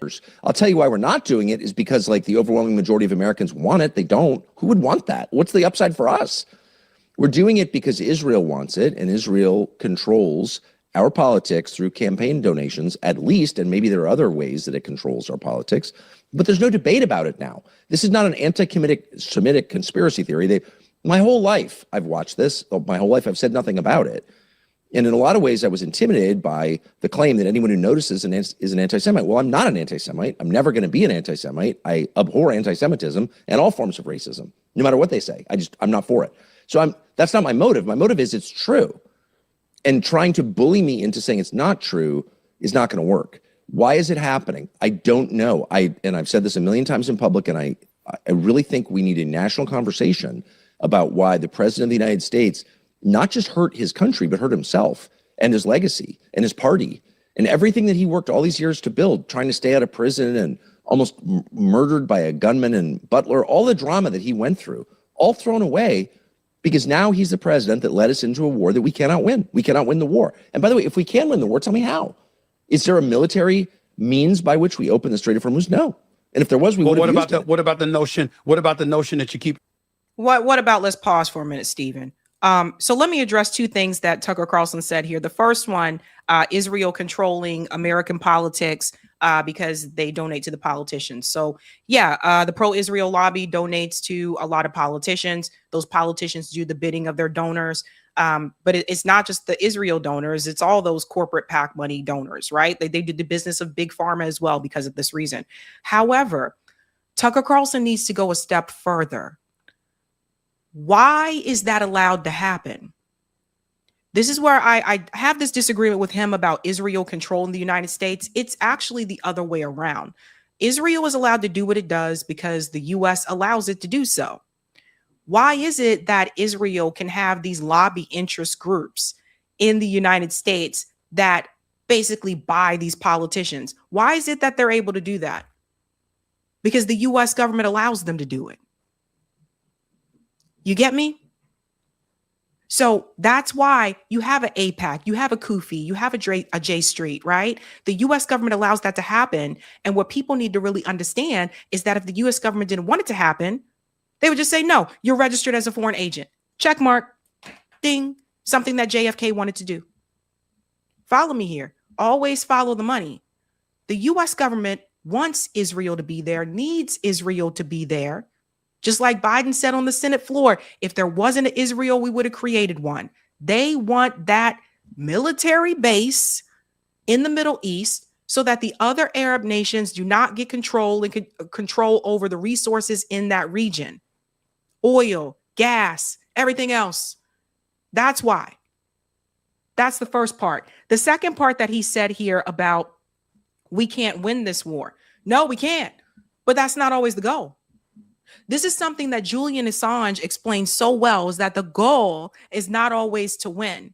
The goal is to make money, funnel that money into the military industrial complex. The goal is not necessarily to win. Vietnam's a great example of that. Let's go on a little bit more here. In Iran from capturing a nuclear weapon. That would be their argument. That's what they would say. That's what he's been saying. That's what his supporters have been saying. Iran, remember, he told us, you're absolutely right. Initially, they bombed them last June, and they talked about we've obliterated them, we're good. And then a few months later, he bombs them again because supposedly they're a month away from having a nuclear weapon, and we have to stop that at all costs. Even now, they'll say you don't want Iran to capture a nuclear weapon. There's plenty of conservatives walking around throughout the country that don't know things nearly as intimately as you do, and that's the excuse that they use. Well, we've got to keep Iran from capturing a nuclear weapon. That's why Trump is doing what he's doing. What do you say to that? I mean, it's sad and insulting, and no one who thinks about it for more than 3 minutes believes it. If there was ever a time when Iran has to get a nuclear weapon, it's now, because we've just proved what happens when you don't have a nuclear weapon. When you have a nuclear weapon and you're North Korea, a Stalinist slave state, we leave you alone. No one's arguing for an invasion of North Korea on the basis of human rights. You know, they're mean to their people. They throw them in concentration camps. They don't have free speech. They don't have democracy. We need to invade. No one's saying that because North Korea, unlike Iran, has nuclear weapons. So you can't be messed with when you have nuclear weapons. So what's the incentive for every nation on the freaking planet is to get nuclear weapons as soon as possible, or else get regime changed by the United States. Nuclear weapons means other countries have to respect you. Therefore, we have just set in motion an irresistible incentive to get nuclear weapons, and Iran will have them at some point. They'll buy them from Pakistan, which is what North Korea did, or they'll create them on their own. They have the technological know-how, obviously. But once you kill the 87-year-old religious leader of their religion, once you murder the Shiite Pope, which we did, you ensure that there is a generational conflict that our grandkids are going to have to deal with. We haven't had a lot of terror attacks in the United States, despite what the liars tell you. We haven't. We're separated by an ocean. We've done a pretty good job of not having those. We're going to have them now. And they are a result of what the Trump administration just did at the behest of Israel. And I think those attacks will be false flags. I think those attacks will actually come from Mossad, not from Iran. That's not their MO. Iran wouldn't attack us here in the United States. That would definitely be like a Mossad operation. But I will say this. I think Tucker made a good point here when he said, well, we've basically just made the reason for Iran to have nuclear weapons. The way that the U.S. and Israel came after Iran, striking them, attacking them, and all this shit. And then let's get together and have a negotiation. And actually, while we're supposed to negotiate, we're going to strike you and hit you anyway. I think he has a point about that. The U.S. and Israel basically just made the case for Iran to have a nuclear weapon. You don't see the U.S. and Israel trying to, strike North Korea, do you? That was an interesting point. I agree with that. So this doesn't make us safer. Anyone who thinks it does, I feel sorry for. You've lost your capacity for thinking independently. Mm-hmm. But any normal person of any party is like, wait, how does this make us safer? No, this imperils us. It impoverishes us. It diminishes our power, makes us more vulnerable, obviously. And I said this to Trump, and he didn't disagree, but he did it anyway. He didn't disagree, but he did it anyway. Yes, I'm going to get back to that.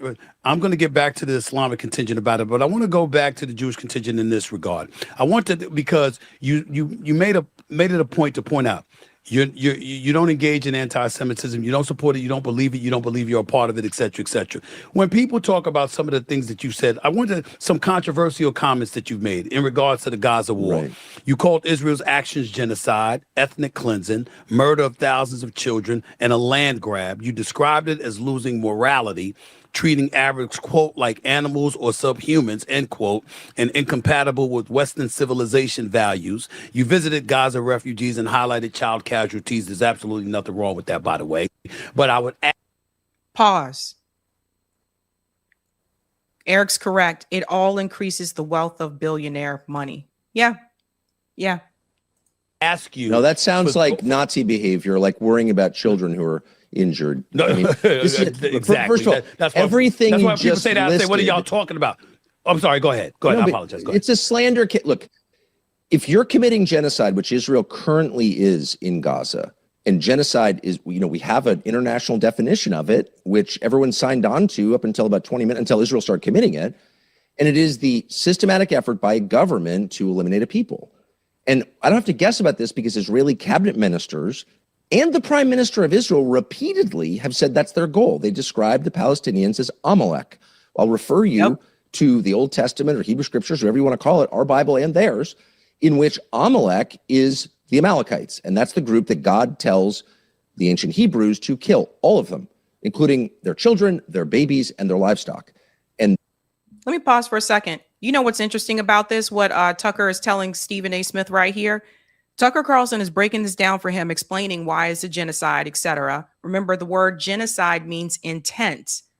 The definition of genocide includes the word intent to eradicate an entire population. You don't have to eradicate a total population before something is called a genocide.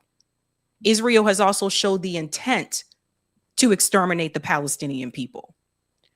What's funny about this is everything that Tucker Carlson is saying right here at this point, these things are correct. But you know what? Stephen A. Smith is sitting right here and he'll listen to this whole conversation. And the next time he talks to someone that's pro-Israel or Israel comes up, he'll pretend like he didn't hear any part of this conversation. Because he knows who he worked for. Remember, we did that whole little ladder that showed you who Stephen A. Smith actually works for. He has the Sirius radio show. He also got that $20 million contract with ESPN. They don't just give that to anybody. Let me know who else ESPN gave a $20 million contract. There are stipulations that come with that. People don't give you that kind of money for you to fight the system. People give you that kind of money to shut the hell up and nod. The Prime Minister, Benjamin Netanyahu, has used this phrase multiple times, not just randomly once, again and again and again in speeches. And so have his cabinet ministers, the finance minister, the defense minister. They've all said the point is we have to kill all these people and drive them out. Well, that is the definition of genocide. Don't take my word for it. Israeli human rights groups are calling it genocide. The rest of the world is calling it genocide. The Prime Minister has been indicted in international court for genocide. There's no debate about whether it's genocide. The debate is, why are we going along with this and allowing people who are committing genocide to give us moral lectures? Like, I'm not the criminal for noticing what you're doing. And I'm not going to take a moral lecture from Adolf Eichmann. Why would I? This is crazy. And by the way, future generations will realize that it's crazy. So crazy, it's going to be hard to believe it happened. So how would you answer the question if somebody would have asked Tucker Carlson, is your issue with the Jewish community? Is it with Israel? Is it specifically with Benjamin Netanyahu? So after everything that he just heard, he's basically asking Tucker Carlson, are you anti-Semitic? Do you see this? He doesn't ask anything else about the genocide, anything else about Israel's actions. It's, hey, thanks for all of that, but are you anti-Semitic? I mean, who's the issue with? Because that's somebody that you've described it's as not a mystery. Evil. I've said it out loud. By the way, I hate even to go there because it's so low. It's playing their game, but it's also a fact that I have a lot of Jewish friends and Jewish guests on the show making exactly the same points. The idea that the government of Benjamin Netanyahu speaks for all Jews on planet Earth is a lie. It's a lie that's going to do grave damage to Jews. I don't know why people go along with this. If some lunatic stood up, some lunatic white person said, I speak for all whites, I would say, you don't speak for me. If Louis Farrakhan stands up and says, I speak for all black people, I hope you're like, no, not for me. Like, this idea that some politician in a foreign country gets to speak for global Jewry is insane. I'm not playing along with it. But here's the point. They are committing genocide. The lessons that I learned I'm 57, as a child growing up in America, were really clear. Genocide is always wrong. The Nazis did it. That's why we don't like the Nazis. The Hutus in Rwanda did it. I mean, the Turks did it. The Ottoman Turks did it against the Armenians. It's always wrong. And the person committing genocide doesn't get to attack me on moral grounds for pointing it out. This is crazy. And everyone else sees it. Only in the United States are we like, well, are you an anti-Semite because you don't like genocide? No, I'm a human being. Oh, we got to give an applause for that one. Did you guys know that the United States government, double check this for me, Eric. I think the US government didn't even acknowledge the Armenian genocide until like, when was that? Wasn't that like, check it, Eric, to see if that wasn't acknowledged until like Biden's term or Trump's first term. Thanks. I'll tell you guys. I'm against it when it was aimed at Jews. I'm against it when Bibi Netanyahu does it. I'm against it when the Hutus do it. I'm just against it because it's immoral. And if we can't say that genocide's immoral, where does that leave us? And why are we paying for this? That's the other thing. It's not just some academic, like, are you for genocide? Well, obviously I'm opposed. I'm opposed to killing innocents, always, including bombing girls' schools in Iran. As most decent people should be against killing innocents. Without all question. Decent people. But that's right. If you're doing that, again, I'm not taking a moral lecture from someone who's committing genocide, and none of us should. And through aggression and intimidation, they've scared the living crap out of everyone in the American media, apparently including you, into this place where it's like, what do you mean apparently including me? Why no, Stephen A. Smith, including you. 2021. It wasn't until 2021 when the U.S. government acknowledged the Armenian genocide. Yeah, man. Including me. I'll tell you why. Because the fact you're asking it when the facts about what the Israeli government have done in Gaza are transparent, widely known, provable. You can use only Israeli sources for those facts and still arrive at the same conclusion Israelis have arrived at. Tucker Carlson, it's genocide. Let me put you on pause for 1 second when it comes to me, sir. Most people in my audience may not have heard what you had to say. I want them to hear from you. So I'm just asking. Oh, no, nobody's got me hoodwinked. I'm literally asking because I literally want to hear. Like there's several things that you may have brought up that I may not have heard. I may be hearing you say for the first time because I don't. How is that possible? Guys, Stephen A. Smith just said recently when he was interviewed that he would love to go to Israel. He's never been there, and he said he loved the Israeli people and he would love to go to Israel. Stephen A. Smith, I got news for you. They don't love you. They don't love your black ass. They do not love you. Okay? If by now you don't know this information and you're in media, get out of here, man. Get out of here. Let's move to the next part. Because Stephen frustrates me quite some bit because he's trying to play dumb. Like I said, he knows who his boss is. Let's get to this part here. The part where Tucker Carlson talks about his vision for America. He got some pushback here. Listen. There has been this concerted effort to convince non-whites that whites are the problem. Whites are bad. Whiteness is bad. We hate whites. And to foment hatred between the races. Now, why have they tried to do that? Why would you ever do that? Which they have definitely done at, kind of scale for 60 years. Well, because when you're busy hating your neighbor on the basis of his race, they're busy looting your country, which they have done. So it's a diversion tactic. And the truth is, if you say what I just said to the majority of Americans of any color, they're like, well, of course that's right. Like, what's the purpose of having a government if it's not there to help you? Like, then why do we have it? It's to help Bibi? Like, what are you even talking about? Of course you're a nationalist. Of course you're an America first and only. Doesn't mean you hate other countries. Like, I'm not for bombing other countries most of the time unless they're bombing us. So, like, I'm not against other countries. And by the way, I've been to almost every country on the planet and I like them all. So it's not that. It's like, why do you have a government? It's to look out for you and your interests. That's why you pay taxes. This whole conversation is like bonkers, but the race stuff is the most upsetting. And what you see when you really drill down, because it divides people permanently. The Democratic Party has spent 60 years telling non-white voters that whites are the problem and that whites hate them because they're not white. That's a freaking lie, dude. That's a lie. Okay, but what about? And a lot of black people believe it. But Tucker, as a black man, what about from? Let me pause for a second. So this is where we got to push back because here's the thing. The Democratic Party is they all over the place sometimes. They use it sometimes in elections and stuff like that. But this thing is this. There's a difference between saying the problem is white people and white people hate you, and the system is fucked up. Right? So the system is fucked up. The system that we have in this country is not fair. It's not equal. One of the things that Tucker Carlson mentioned was public education system. He talked about the public schools. If you're at a public school in the inner city, like it's horrible. He's right. The public schools in the inner city are horrible. And part of that is because of the fact that there's not enough for the property taxes. Property taxes go towards funding these public schools. And so the problem that you run into a lot of times in the inner city, people don't own shit. Most people are renters. So that's less funding for the school, right? But it's a system. It's not, these people, It's a system that is in place and that is designed to allow these things to happen. Now let's continue on a little bit more here.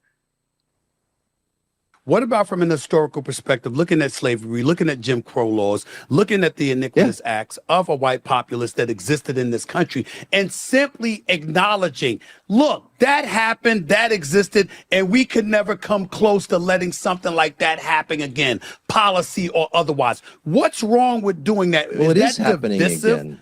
No. What I mean is it divisive? Happening again. Is it what divisive? happening? Yeah. Jim Crow is happening again at a larger scale. Yes, it is. We have more racial quotas now against whites than we ever had against blacks in the South. And in federal contracting, in college admissions, in hiring, in private companies and public companies. It's like... Pause. So during Jim Crow, which my grandparents and my parents dealt with, again, a system of laws that were implemented in such a way where, no, things were not equal. So the buses weren't the same, right? Black people had to sit in the back of the bus. Those from the Jim Crow South had to sit in the back of the bus. There were separate restrooms, for black people and for white people. The black restrooms weren't, of course, the same standard that the white restrooms were. Okay. Follow me here. We talked about the public education system. The schools weren't the same quality. The textbooks were falling apart in black schools. Some of the black schools didn't have buses to get the kids to the schools and stuff like that. I mean, you guys know this whole story, right? That was a system of laws that was designed to keep black people and white people separate, but also to keep black people down and at the bottom. Because otherwise, that separation would have existed, but everybody would have had equal facilities, and they did not. White people aren't forced to sit in the back of the bus, Tuck. See what I'm saying? Now, he's talking about some of the, the DEI, the affirmative action stuff when it comes to hiring, things like that.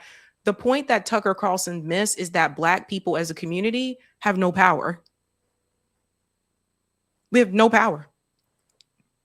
And when it comes to the criminal justice system, let me know, Tuck. See, if I had a conversation with Tucker Carlson, I would Stephen A is pushing back. He is going to push back here. But if I had a conversation with Tucker Carlson, I think I could break this down better than the way that Stephen A did. But let's go on a little bit more. Yeah, FM, exactly. Redlining, medical apartheid, exactly. All those things which I've covered on this show. So, How about the government treats everybody the same? That's the lesson of the civil rights movement. Let's treat everyone the same. Yeah, but it doesn't. We should treat everyone the same, but it doesn't. That's the problem. Right there. What if I said to you, Tucker, you got a 50-yard head start? And guess what? You've been operating at a 50-yard head start for a lengthy period of time. And in order to equal the playing field, I've got to get a head start to be able to catch up to you. Because essentially, that's what you have a black populace or a minority populace in this country articulating to some degree anyway. I understand your point. I have the numbers on that. So two wrongs don't make a right. Right. Okay. I'm saying two wrongs don't make a right. I get that part. But if you're talking about, there's a lot of folks within this country that are of that mindset. And I respectfully disagree. But the key word is respectfully, because I understand where you're coming from. I'm just simply saying, if you've been operating as a society, as a community, with a head start for a lengthy period of time, how is the playing field ever supposed to be equaled if we were never given a come up? I mean, at some point in time, that premise has to be addressed, does it not? Right. I mean, look, I would say, I think. So Stephen A has a point here. He's right. How do you fix that? How do you fix that? If you're not going to say, okay, well, you guys have been behind for all these years because of the laws that were put in place. How do you fix that if you don't give opportunity? Remember what I was telling you guys about those federal jobs, right? So in my documentary, one of the things that I discovered after living in Boston for so many years, which was that the city of Boston refused to hire black people for city jobs for years. For years. Now, this wasn't Jim Crow South. It's Boston, Massachusetts. But even here in Boston, they refused to do it. And so this is where the federal government came in to help some of those black families and say, well, if you guys can't get jobs with the state, they won't hire you.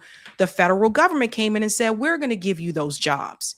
This is why even today, there are many black families in this country that were able to even start to build some type of generational wealth because of those federal jobs. I know because my family was one of them. That's where a lot of that came from. So, people think, Boston, Massachusetts is so progressive and stuff. People be doing some shit here too. So I just wanted to let you know that this wasn't just a Jim Crow thing. So think about that. So you already behind. So to Stephen A. Smith's point, how do you fix that then? It's really important to articulate why racial discrimination is bad. And because it's bad, it's always bad, no matter who commits it, period. Okay. period. It's inherently bad to judge people and to punish people on the basis of their skin color. Do you agree with that? I agree with that. I agree with that. Oh, you do agree with what that? I'm saying. Okay, then you I can't I totally agree. Okay, well, then I'm we're done. I'm not Conversation ended. No, We I'm not. agree. I'm not disagreeing. I'm simply pointing out that, again, if the objective is to have a fair and equitable society for all, how is that supposed to be accomplished if folks are operating from behind the 8 ball because of years of laws and policies and things that subjugated a community in this country? How is that supposed to ever happen? I think that people whose ancestors were dragged here against their will in slavery are at a disadvantage. However, I think it's a lot more complicated than you're saying. I think that... Pause. We're going to let him finish here, but everybody heard what Tucker Carlson just said? People who live in the U.S. who come from slavery ancestors are at a disadvantage. And I will say to this, thank you for admitting that. Now, what he goes on to say from here, I'm gonna have to push back on this part because he lost me a little bit when he goes to this part. That does hurt people generationally. Clearly it does. Hurts people what? The idea that... Hurts people generationally. So Tucker Carlson is letting me know that he understands that. Here's where you go off the rails a little bit. That it's all whites are racist, then you tell me why whites, and you can check the Department of Labor stats on this if you want, they're on the internet. Whites are like, I don't know, 5th or 6th for income in the United States. So white people are not the rich people. Nigerians, your average Nigerian in the United States makes more than your average white. So tell me. Pause. Okay. This is where you lose me, hun bun. Okay. So here's the thing. When you look at the wealth chart, and Eric, if you can find it, if you can't find it, that's fine. But I've shown it on the show before. When you look at the wealth chart, it shows you right now in the United States, when you look at the racial demographic of who's at the top for wealth, right now it's Asian Americans are at the top. White people are second. Guess who's at the bottom? Black Americans. We've been at the bottom and we've stayed at the bottom. We've never gotten past the bottom. Big part of that is those laws I was just talking about, the redlining, all those other things like not being able to give you loans. Those things have an impact. Let's get to the Nigerian part. Okay, Tuck. Tucker needs to understand that a lot of times, like when a lot of people, for example, when some of my students, my former students also were a part of this, when a lot of times when you're coming from countries like Nigeria, etc., a lot of times those people already have money before they come here. I had college, friends that were Nigerian American. Some of my college friends were Nigerian American and they were born in America, but their parents, moved here. One of them in particular made it very clear to me that her parents were doctors in Nigeria before they even came here. So a lot of times, Tucker, when you see people, he's like, well, Nigerian Americans are doing well here. A lot of times, a lot of the Nigerians that come here, they already have money or they already have degrees when they come here. 2, some of them are coming here for college. Well, as someone who worked in the university system for years, I can tell you that if you're coming to a college in the US for undergrad, you don't qualify for financial aid because you're an international student. Your parents have to show proof that they can pay your tuition for 4 years. This is how it works. So what I'm trying to tell you is the international students that you see here in undergrad, not grad school, but in undergrad at these universities, their parents have the money to pay. This is part of the reason why some of these other schools like Harvard and MIT, and I worked at these schools. This is why some of them, a lot of times, they like to increase international enrollment because they know that means that that's money. When it comes to the domestic students, a lot of our parents ain't got it like that. A lot of our parents don't have 4 years up front. So we might need some kind of help. some type of financial aid. But when it comes to the international students, their parents got to show they got the money to pay all 4 years. You see what I'm saying? So the point that I'm trying to make to Tucker is that don't confuse the growth that you see with Nigerian Americans in this country with what is happening to Black Americans in this country. It's two totally different things, two different lived experiences. And so I think he needs to understand that. Also, something Mr. Marty made very clear to me, Mr. Marty, old school nail salon dude in Columbia, South Carolina, but lived in a Black neighborhood. Mr. Marty told me, because I asked him, Mr. Marty, when you came to the US, where did you get the money to start your business and da-da-da? Mr. Marty told me that number one, they were given incentives. They were given certain things that help them start their own business that are not given to us, Tucker. Two, he told me he didn't have to pay taxes on that business for the first 10 years. I found this out when I was 22 years old. My whole life did not know that. So people have to understand that this is what Tucker has to understand, because I heard Kim Iverson made the same comment years ago. You cannot compare Black Americans' experience in this country to what you see happen with the Nigerians who come to the United States. They are given different benefits that we are not given. You have to understand that. They are also coming from a country where everybody looked like them. The pilots look like them.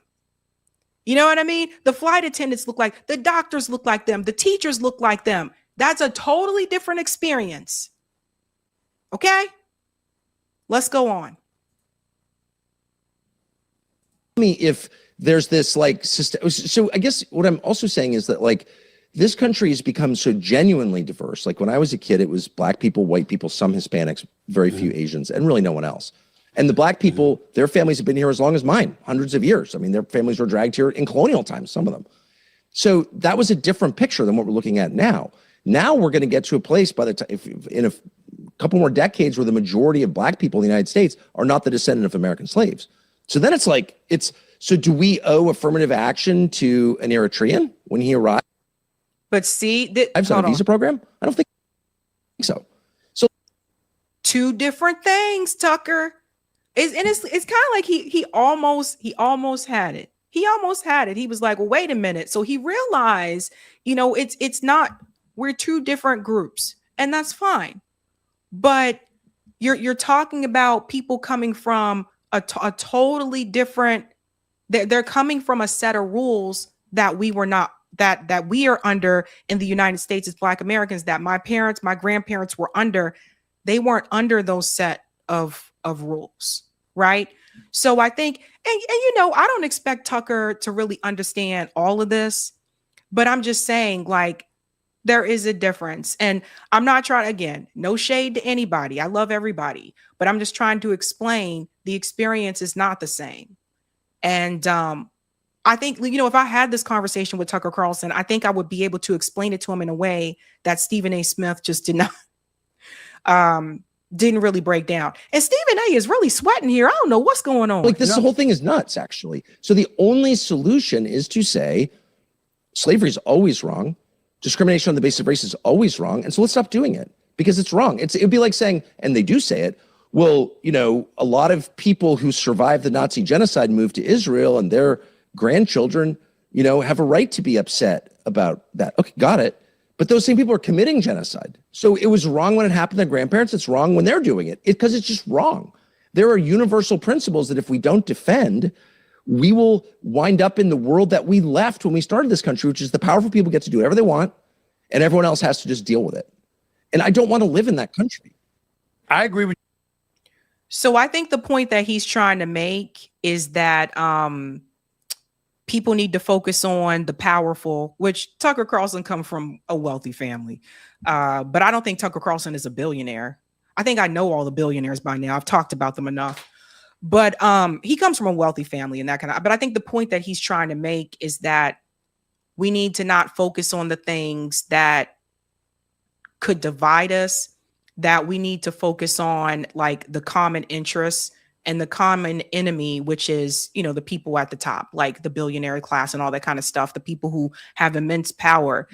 At the same time, I agree with that. But at the same time, I do have to stress that I do think it's important that people realize that until all of us are whole, nobody is whole.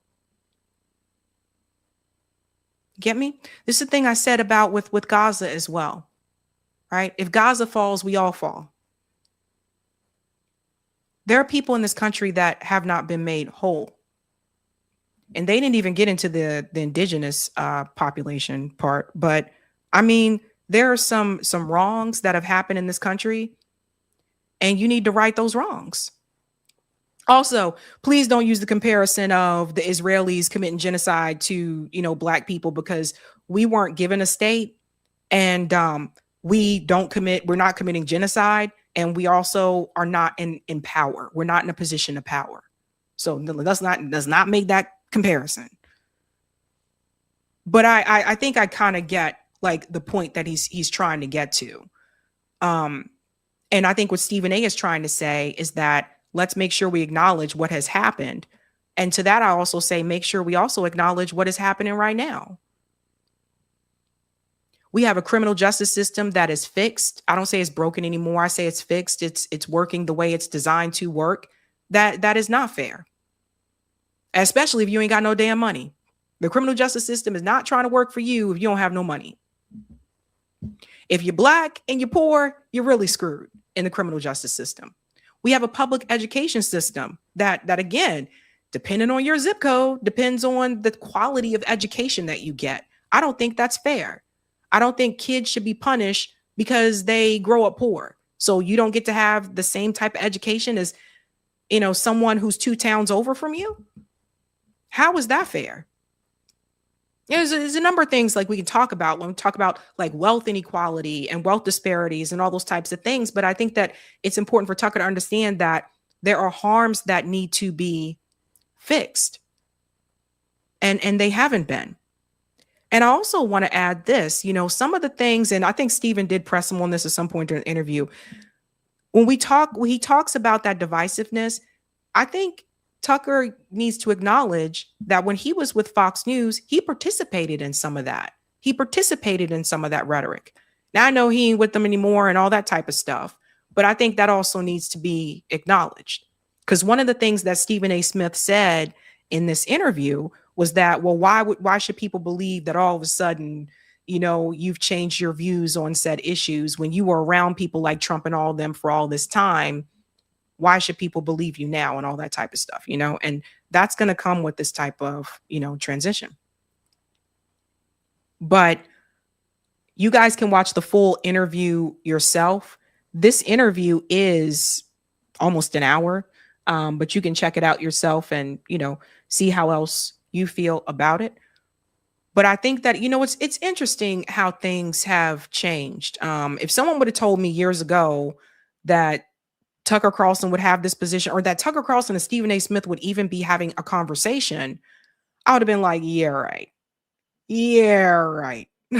I wouldn't have believed you at all. But I mean, it's just like things are moving in a way I would have never predicted. Never predicted. And I think, you know, some people ask, well, does Tucker Carlson have what it takes to actually be a fighter? You know, I think Tucker Carlson is basically trying to get support behind JD Vance. I think that's what a lot of this is about. And I caution everybody against that because, like I said, JD Vance is just another industry puppet, right? He may not say as mean things as Donald Trump, but he's very much a part of the system, ladies and gentlemen. And I think people should not forget that. All right. We have one more story for you, ladies and gents. I told you that I did want to do this part 2. So let's make sure we do the part 2 of Mr. Prince. We're talking about what happened to Prince. Musician, musical genius. In part 1, we talked about his fight with Warner Brothers Music and him fighting to get the rights to his music. In this segment, we're going to talk about what happened to Prince when he died. I was fortunate to see Prince in concert. I saw him in concert in Columbia, South Carolina. I was surprised I was able to get a ticket for like $70. I was really surprised. Now, I was up there. I was up there in the nosebleed, but I was there. Excellent performance.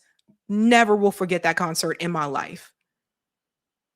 And then I feel like it was not too many years later, after seeing Prince in concert, that I found out that Prince died. I was at MIT. I was working at MIT, and the same friend of mine who texted me and called me that time and told me Michael Jackson died was the same one who reached out to me and told me Prince just died. Prince had a reaction to Michael Jackson's death. Tavis Smiley talked about this on Sways. You guys need to hear how Prince reacted when Michael Jackson died. When Michael dies, Prince was in rehearsal for headlining the Montreux Jazz Festival in Switzerland. When the news comes that Michael has died, he immediately canceled rehearsal, sent all of his band members home, and locked himself in his bedroom for days and wouldn't come out. When he finally emerges, they do a couple more rehearsals. He calls me to say, what you doing this summer? We talk. He's, I'm headlining Montreux. You want to come? I said, sure. I pack up my bags. I go to Montreux. I go to Switzerland with Prince. He kills the show in Montreux. And about 1:30 in the morning, we stop by a little after party. We stay there for about a half hour or so. About 2 o'clock in the morning, we're back to his hotel. He's staying in the presidential suite. Of course, where else would Prince stay? Presidential suite, top floor of this hotel with Sway that has French doors, I'll never forget it, that open out to the rooftop of the hotel. We walk out there about 2-something in the morning, and we sat on the rooftop of that hotel looking at the Swiss Alps until the sun came up, and all Prince talked about for hours was Michael Jackson. Wow. And it was so surreal because in this moment where these two guys had been so linked in history, back in the day, either you with Prince or you with Michael. Exactly. But to sit there and just, I didn't say, I don't know if I said 10 words that night, but Prince just had to get it out of his system. And he sat and he talked and he talked. And in that moment, again, it was so surreal to hear him talking for hours about his respect for Michael's genius, for Michael's gift, for Michael's showmanship. And I will never forget, as long as I live, just sitting there and just listening. And it was just like one of those moments where I said, you know what, I want to hold on to this. I want to hold on to this. And I just sat and just took it all in. But to hear him express his appreciation for what Michael meant. And again, I think when you've been linked that way with somebody musically and historically, you start to think about your own mortality. You start to think about the dance that you will have to do eventually with your own mortality. And to be a witness to that conversation was just a moment I won't ever forget.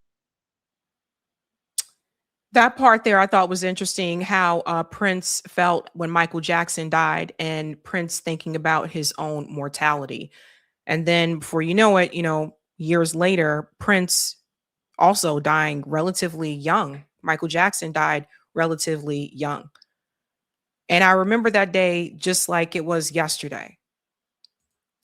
It's really funny, Skylar. I'm looking sideways at that friend, how they seem to know what's up every time somebody famous passed. Well, we were watching more network television back then, so we weren't on social media as much as people are now. But when the call came through that Prince died, many of us were asking what happened before his death. So let's take a look at what happened a couple days before Prince died. Time Thursday morning when sheriff's deputies found the music legend unresponsive inside of an elevator that led to his living quarters. It was sudden, but not entirely shocking. While just last month, Prince appeared the picture of health, showing up courtside at this Golden State Warriors game, April brought the first signs of trouble. At the Fox Theater in Atlanta on April 7th, organizers canceled 2 concert appearances, saying the entertainer was battling the flu. But just last Thursday, Prince was back in Atlanta to make up for those missed shows. By all accounts, he gave his usual strong performance. He left everything on the stage. He gave us his all. He did around 4 encores. Just hours after the show, however, as Prince's private jet was winging its way home to Minneapolis, a medical crisis. The plane was forced to make an emergency landing at 1:30 in the morning in Moline, Illinois, and pause here for a second. When the call came through, this is what many of us heard, that Prince was battling the flu. So he was fighting an illness is what we were told. But later on, we came to find out it was something much, much more. And the question that I want everyone to ask is, do you think that Prince died, or do you think that Prince was killed? unresponsive person aboard. Moline, jet speed 990 down 127. The celebrity gossip site TMZ broke the story. They took him to the hospital, and after doctors looked at him, they said, look, you're going to have to stay for 24 hours. Curiously, TMZ's Harvey Levin says because no private room was available, Prince left the hospital after just 3 hours and flew home. The reps for Prince told us it was because of the flu. That never made sense to us because with the flu, you tough it out for 48 minutes so you can get home and you're comfortable rather than in some strange city. However, the next day after returning to Minneapolis, Prince tweeted out this flyer announcing a dance party that very night at Paisley Park to give thanks for the good weather and for all the love and support. Sharon Jackson, who works for the local paper, the Star Tribune, attended the event, not as a reporter, she says, but as a fan. He seemed great. He seemed totally fine, energetic. It just strikes me that what you're describing does not sound like a man on death's door. It also doesn't sound like a man who has the flu. I certainly did not get that impression when I was there. He spoke for a couple more minutes and he said, wait a few days before you waste any prayers. After the show, Prince tweeted out this picture of the crowd and a message: thanks everybody for your extra time. On Wednesday night, outside this Walgreens drugstore near his home, Prince was seen in this photo that TMZ says it obtained, perhaps the last image of him alive. Just hours later, on Thursday morning, Prince was found dead at his home. As his body was released to his family today by the medical examiner, we learned that the riddle of what caused his sudden death almost certainly won't be solved until we get back the results of that autopsy, and that could take weeks. We are going to leave no stone unturned with this and make sure that that the public knows what happened. So at that time, they weren't exactly sure what caused it. But then later on, it was revealed, his sister really, talked a little bit about this. His sister, Sharon Nelson, it was revealed that Prince was taking prescription medication, but apparently, I guess, to manage pain. One of the things that was said is that he may have had some type of hip pain or something like that. Some people have said his religious beliefs may have stopped him from actually having a surgery. I don't know that 100%. From what I understood, Prince became a Jehovah's Witness. I know people who were Jehovah's Witness. I didn't know them to be against surgery, so I'm not really sure. Also, Prince was a very private person, so I don't think people may know for sure. But the medication became a topic because one of the things that was revealed is that the pills were counterfeit.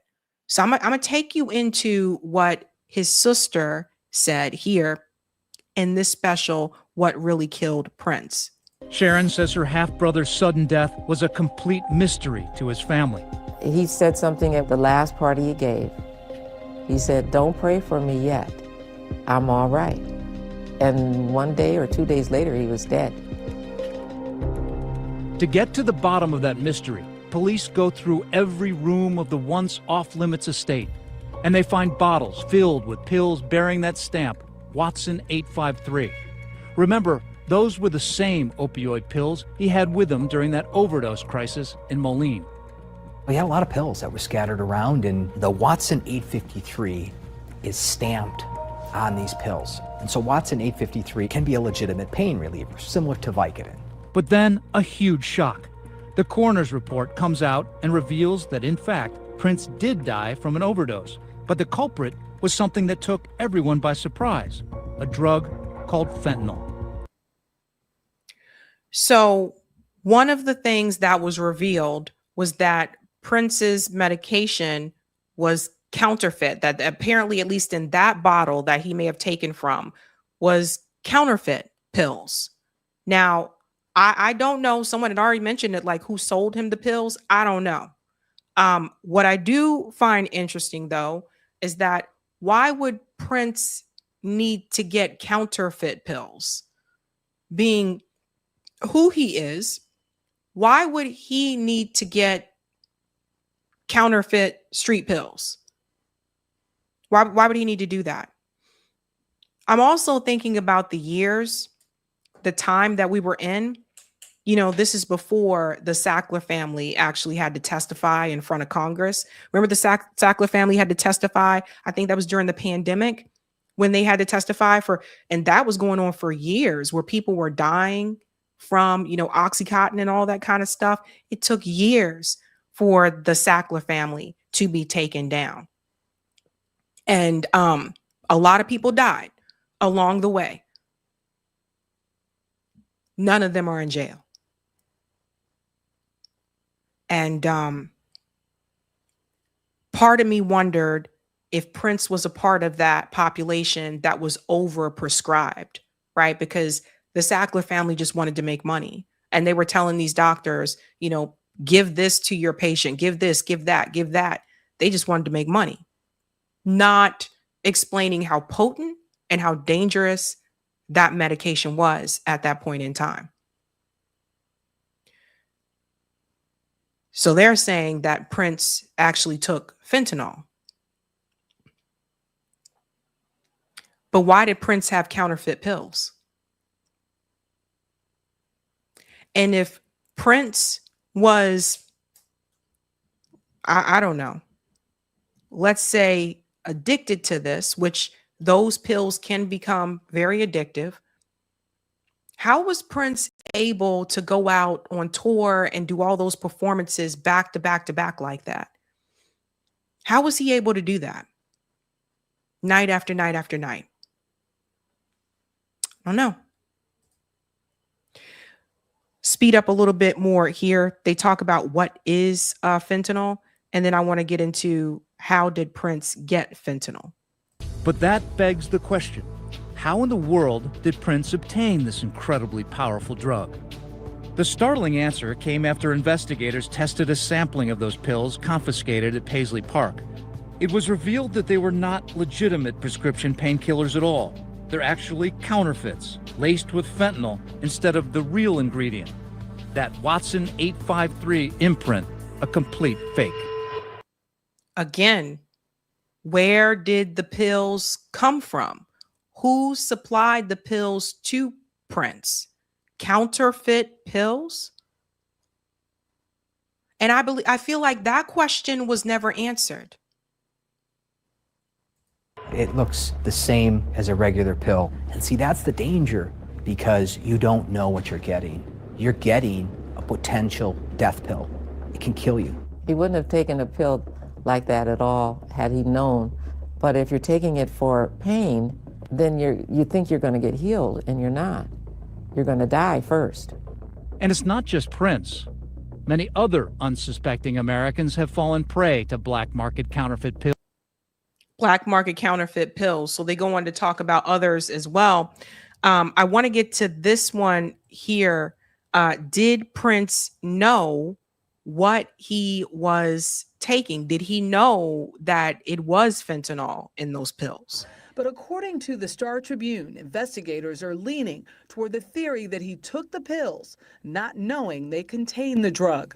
You can envision the case of Prince. He took what he thought was a lower dose of a narcotic, and it ended up being a significantly higher dose. An official close to the investigation told the Associated Press some pills found in Prince's Paisley Park mansion were falsely labeled as Watson 385, indicating they contained hydrocodone and acetaminophen, which is the active ingredient in Tylenol. But at least one of those pills tested positive for fentanyl. That part right there. One of the pills tested positive for fentanyl. What that tells me, so they tested multiple pills. So what that tells me is that, someone slipped that in there. Because if all of those pills were laced, that would be different. How is it that only one of the pills tested positive for fentanyl? And let's say there were other pills that would show up positive for fentanyl as well, but all of them didn't, which tells me that someone put lace pills in there. So I go back to that previous question.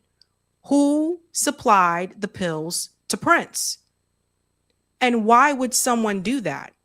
Why would someone mix pills with fentanyl in the same bottle with pills that do not have fentanyl? Do you believe that Prince would have knowingly chose to take fentanyl? I don't think he would have.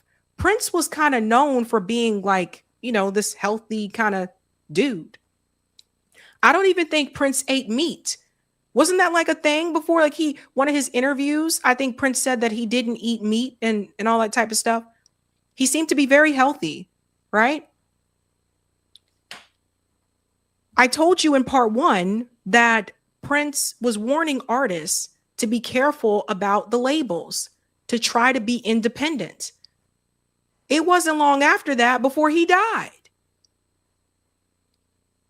So,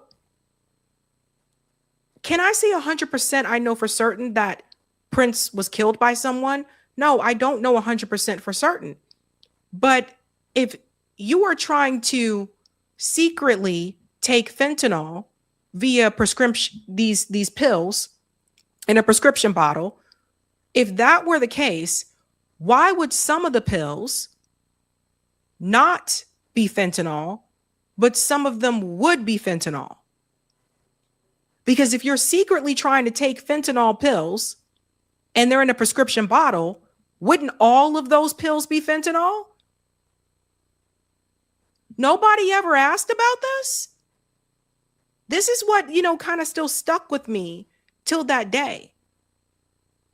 Because it sounds like to me, somebody slipped something in the pills. It's like playing Russian roulette with prescription meds. Some of those pills might be the actual prescription. Some of them may not be. Take your chance. And then the other question, why were there counterfeit pills in the bottle? One more question. We still don't know for certain if Prince got the full bottle off the street from somebody or if he got the full bottle from the pharmacy. If he got the full bottle from the pharmacy and some of those pills tested positive for fentanyl, did any of these investigators question the pharmacy?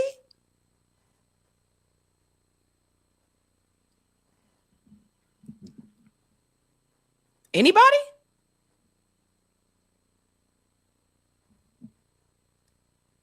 When we look back,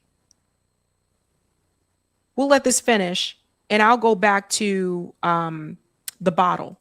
The potent drug is responsible for a growing number of deaths in the United States. The problem is fentanyl is much, much stronger than the Tylenol and the hydrocodone. I think we're seeing a new epidemic, and the epidemic is people taking narcotics. They're causing problems and significant numbers of overdose and deaths. And at the same time, a new epidemic, which is counterfeit pills. And so when the two of them collide, as in this case, it appears like that, there can be lethal consequences. For Sale said he got them from Walgreens thanks to Warner Brothers. I mean, when we go back to, let me just go back to that other video really quick, where they showed the prescription meds right about here. They showed his room. Let's just go back to the room for a second. And they find bottles filled with pills bearing that stamp, Watson 853. I'm trying to look at the bottle. There was a bottle right over here. Bottle. So I don't know. Were the pills in a aspirin bottle? Were they in a prescription bottle? The pills came from somewhere. So we go back to what his sister said. How did he get it? But that begs the question, how in the world did Prince obtain this incredibly powerful drug? The startling answer came after investigators tested a sampling of those pills confiscated at Paisley Park. It was revealed that they were not legitimate prescription painkillers at all. They're actually counterfeits, laced with fentanyl instead of the real ingredient. That Watson 853 imprint, a complete fake. It looks the same as a regular pill. And see, that's... Did you hear me? So it looks the same as a regular pill. So the question is, did Prince know what he was taking? the danger, because you don't know what you're getting. You're getting a potential death pill. It can kill you. He wouldn't have taken a pill like that at all had he known. But if you're taking it for pain, then you think you're going to get healed, and you're not. You're going to die first. And ladies and gentlemen, we may never know the full story. We may never know. But I don't know, man. There just seems to be this recurring theme of these musicians who fought back against these record companies, Michael Jackson, Prince, and somehow a drug leads to their death. Because if someone wanted to kill Prince, I mean, you never know. We never know. It's very strange. And I feel like till this day, we never got a complete answer. Mr. Sabretooth said, same like MJ. Yeah. It's strange, man. I do want to answer this one because I might have to look at this at another time. Someone mentioned Britney. Someone mentioned Brittany Murphy. They said that Brittany Murphy was sick or something like that. Here it is. Brittany Murphy died of the flu also. So I might have to do I might do a story about that, a deep dive about that, because Britney Spears had her own belief of what happened to Brittany Murphy. Britney Spears said it had something to do with that house because Britney used to live in that house. So wait for it. We'll put that on the list for deep dives because I don't know about that one. Like Britney said something wasn't right in that house. That's what she said. Thank you, Miranda. Jehovah's Witness patients will consent to surgery, just not blood transfusions or organ transplant. Thank you.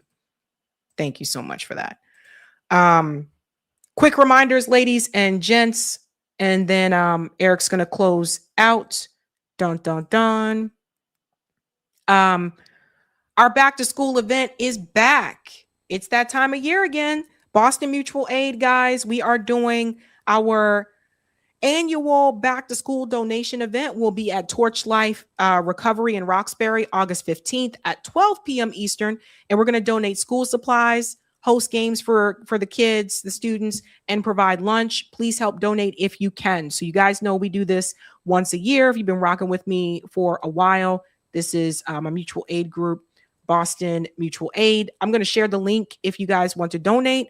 If you don't feel comfortable donating electronically, because I know some people, have an issue with that, on Sunday, I am going to show the list of supplies that you can send to our P.O. box. Because some people prefer to send supplies, just like last time, our last event, people sent like toothpaste and shampoo and body wash and stuff like that. So this is our second mutual aid event for this year. So I'll remind you guys of that on Sunday. But I put the link to Spot Fund there in the chat if you want to go ahead and help donate to our fundraiser there for our mutual aid event.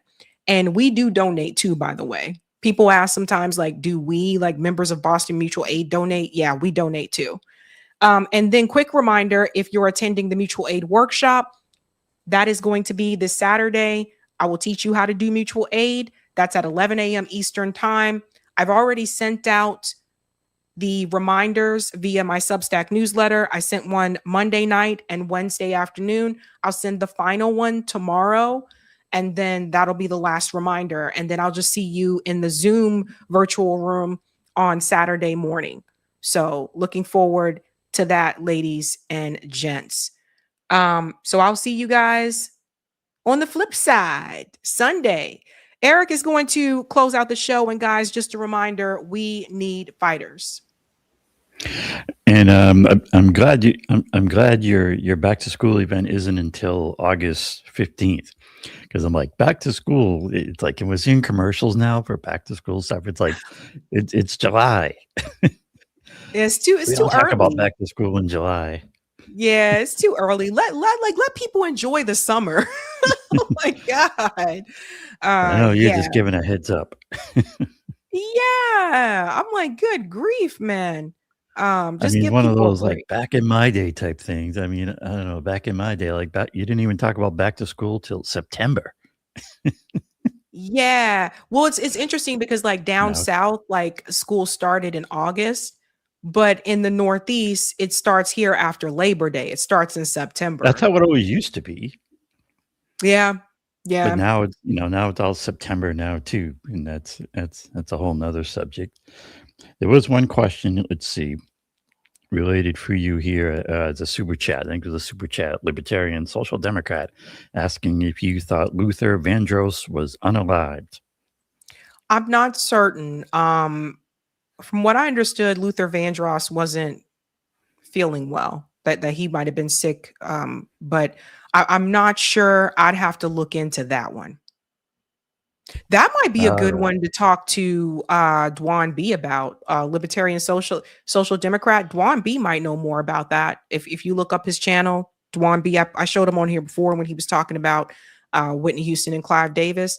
He might know more about that. Because I know he's talked about Luther Vandross before. So, yeah. And we had a great interview early on with Kshama and her campaign. Yep. But yeah, our guys, campaign like that based on clear demands. Yeah, I mean, you don't really hear me like say like this candidate is a fighter, but Kshama has proven that for 10 years. Like she has the record to prove it, and she produces, and I think that's what matters. Yeah, people were asking, and I mean, it's a legitimate question these days. Is she gonna turn out to be not what she says she is, like Bernie and AOC did?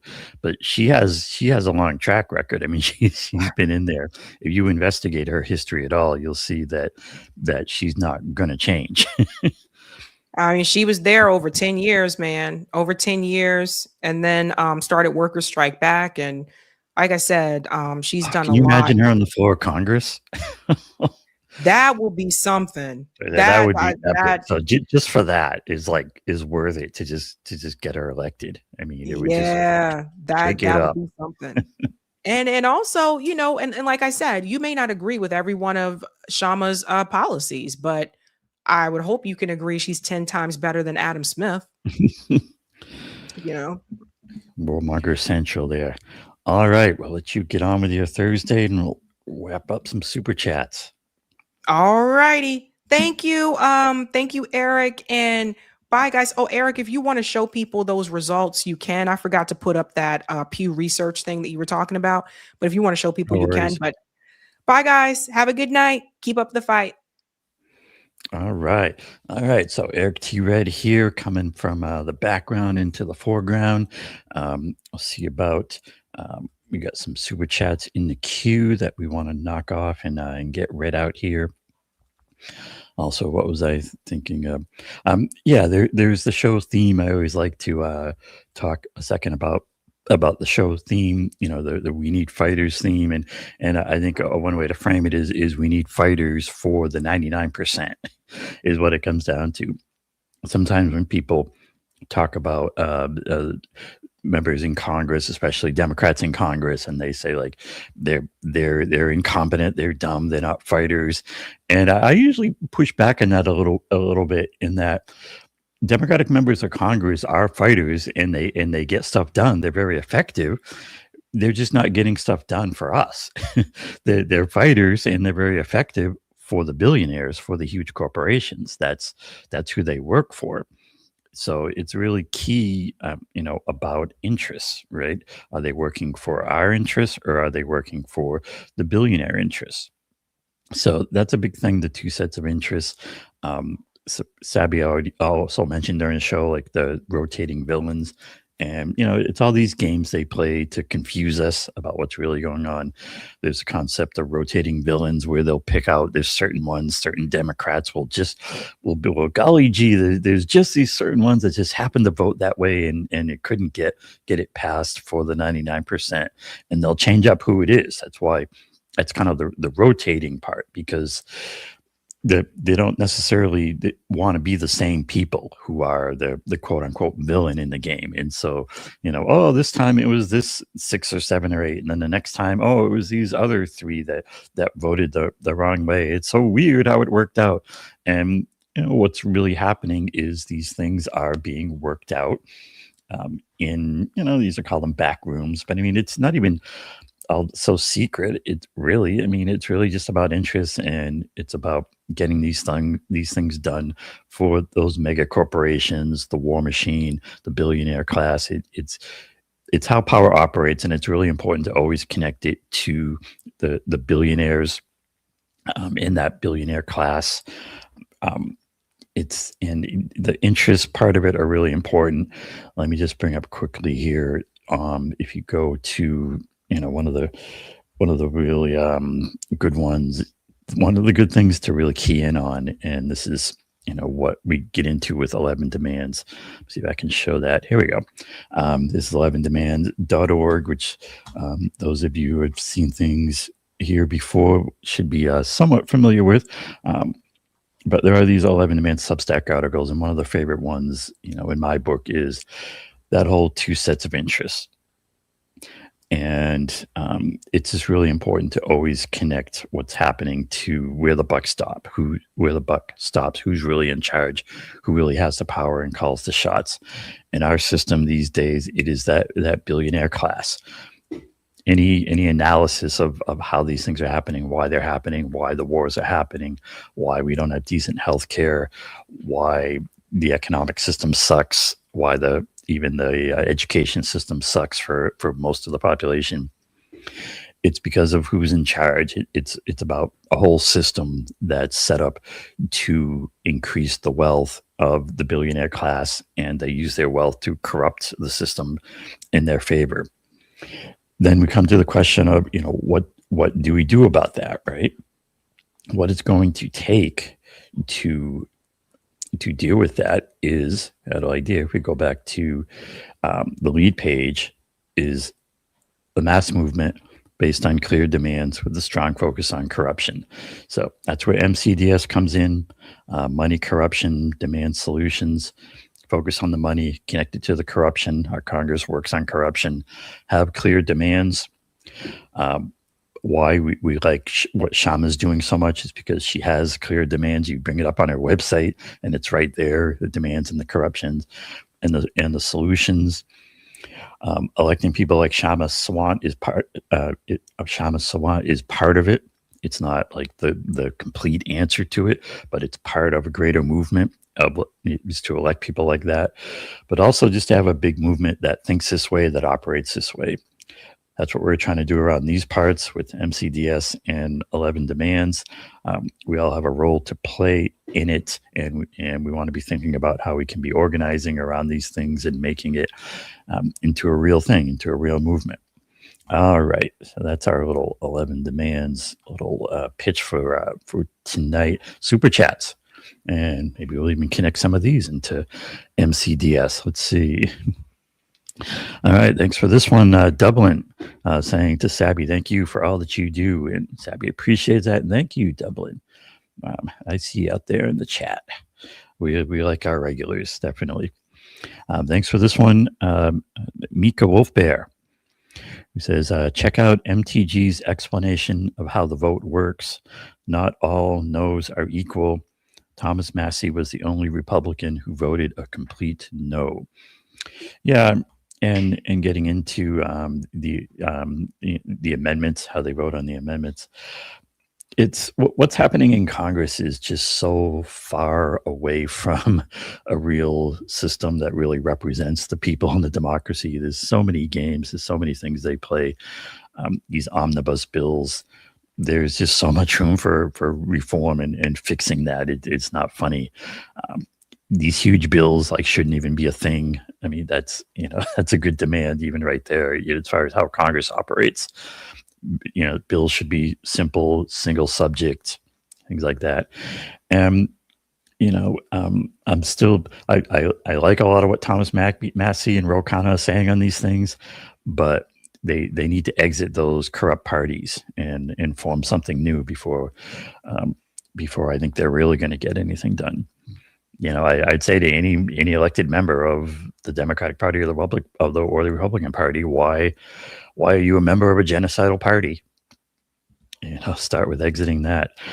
Kenman saying Stephen A. Smith looks like he got caught. Yeah, I know what you mean. He was kind of uncomfortable with a lot of that conversation. It's and he has to operate within certain constraints. That's for sure. Shout out to Joanne Keene, another regular, and being a member for 26 months, who she used her special membership chat to say, I agree with Colonel Wilkerson. Merging the U.S. military, security, state, bioweapons, etc. with Israel is legalization of Jonathan Pollard's treason. And that bill, I'm glad it's getting that much attention. It definitely shouldn't come within 1,000 miles of being passed. The NDAA, with these kind of merging connections into U.S. and Israel military, it's just funny how far and how ridiculous they get. I mean, and the changes in the system we make are just so far away from that. With 11 demands, I mean, what this makes me think of, if you look at 11 demands, and we need to have demands that go deep and far with all of this stuff. This connects into the demand about the war. So if you look at 11 demands, we got end the wars. We need to go yes, that bill and that NDA obviously shouldn't come within anywhere of being passed, but we that needs to be like a starting point. We need to go much farther than that. Is things like ending support for any government that engages in that kind of settler colonialism and genocide. And we know a good example of a government that would target. Cut the military budget, and this 20% is just just cut it by some significant number. Figure out any number you want, but just do deep cuts. Disband NATO. This is what the one also that it makes me think of is a clear demand would be to just end sales of military weapons by U.S. companies. Just say no, we're done with it. No more no more weapons dealers. I remember there was a time, it seems like, when weapons dealers used to be the bad guys, and now it's they run our government. Replace military jobs with federal green jobs. Repeal USA Patriot Act, Espionage Act, AUMF. That's a target-rich environment of things that should be appealed. Those types of laws. So it's really not hard to find, once you start looking at these things, good demands to have on this. That's how we should be rating candidates, and how we should be running a movement on clear demands. Thanks for this super chat, Ira Gordon. He says, including you, nice, exposed him to his space. Part of the Stephen A. Smith and Tucker conversation. And that one was an interesting conversation. It's Tucker can be pretty, sometimes he says these really good base things. Sometimes he's pretty cringe. I guess it's, you take the bad with the good and hope that the good parts he's saying about, the genocide in Israel kind of take hold, and people don't listen to the other part of the nonsense that he says. But I think it's good in general to have conversation out there and get these things out there, because I do think that the truth and the facts do kind of bubble up and do take hold. More and more people know what's going on and are figuring out that things are deeply wrong, and we need big fixes for them. Thanks for the super chat, Leandra, who says, Tucker said he's not turning down any interviews. Would love to see him on your show. That would be quite an interesting conversation. Some of it would be really good and strong agreement, and some of it would be interesting. Thanks for the super chat, Kevin Wayne. He says, Tucker, quote, I'm an elite and I never had to work. Yep, that's where Tucker comes from. Thanks for the super chat, Live IRL, who says, see what Howard did? Question mark. Thanks for the super chat, Mr. Marlon Wells. Stephen A. on genocide equals recognition disconnected. Tucker Carlson on the Black experience in America equals solutions challenged. The void between them is vast. There you go. And thanks for this one, Roger Meadows. WASP 2045, 49%, 2060, 44%, 2080, 40%. Not providing Medicare for all because Congress didn't want us to get it, so they held off hoping we'd die out, has worked against them. There you go. And next to the super chat, Ira Gordon, he says, another reason we are delineating. And shout out to Chicken becoming a new member on YouTube. There you go. And thanks for this one, Roger Meadows. Prince and MJ were 80s artists. Who from the 90s compares? That's a good question. We don't have like huge artists anymore, it seems like. I don't know. That's a whole nother topic and debate. Thanks for the super chat, Adrian Jones. People get bulk deals, stretch supplies to make money. Maybe talking about where the pills came from and so forth. All right. I think that gets through our queue of super chats, and that is going to just about do it for tonight. I want to thank all of you for watching and listening and chatting. It's always interesting conversations here on the air, in the chat. Always keep up with, you can check out 11 Demands for some of the things I've been talking about. If it's Thursday, our next Sabby show on the schedule will be Sunday at 5 p.m. is the usual schedule. And you can see what we got up for you next on then. Until then, thanks again. We'll say what we usually say here. Have a good night. Keep up the fight. And we'll see you next time. And peace out.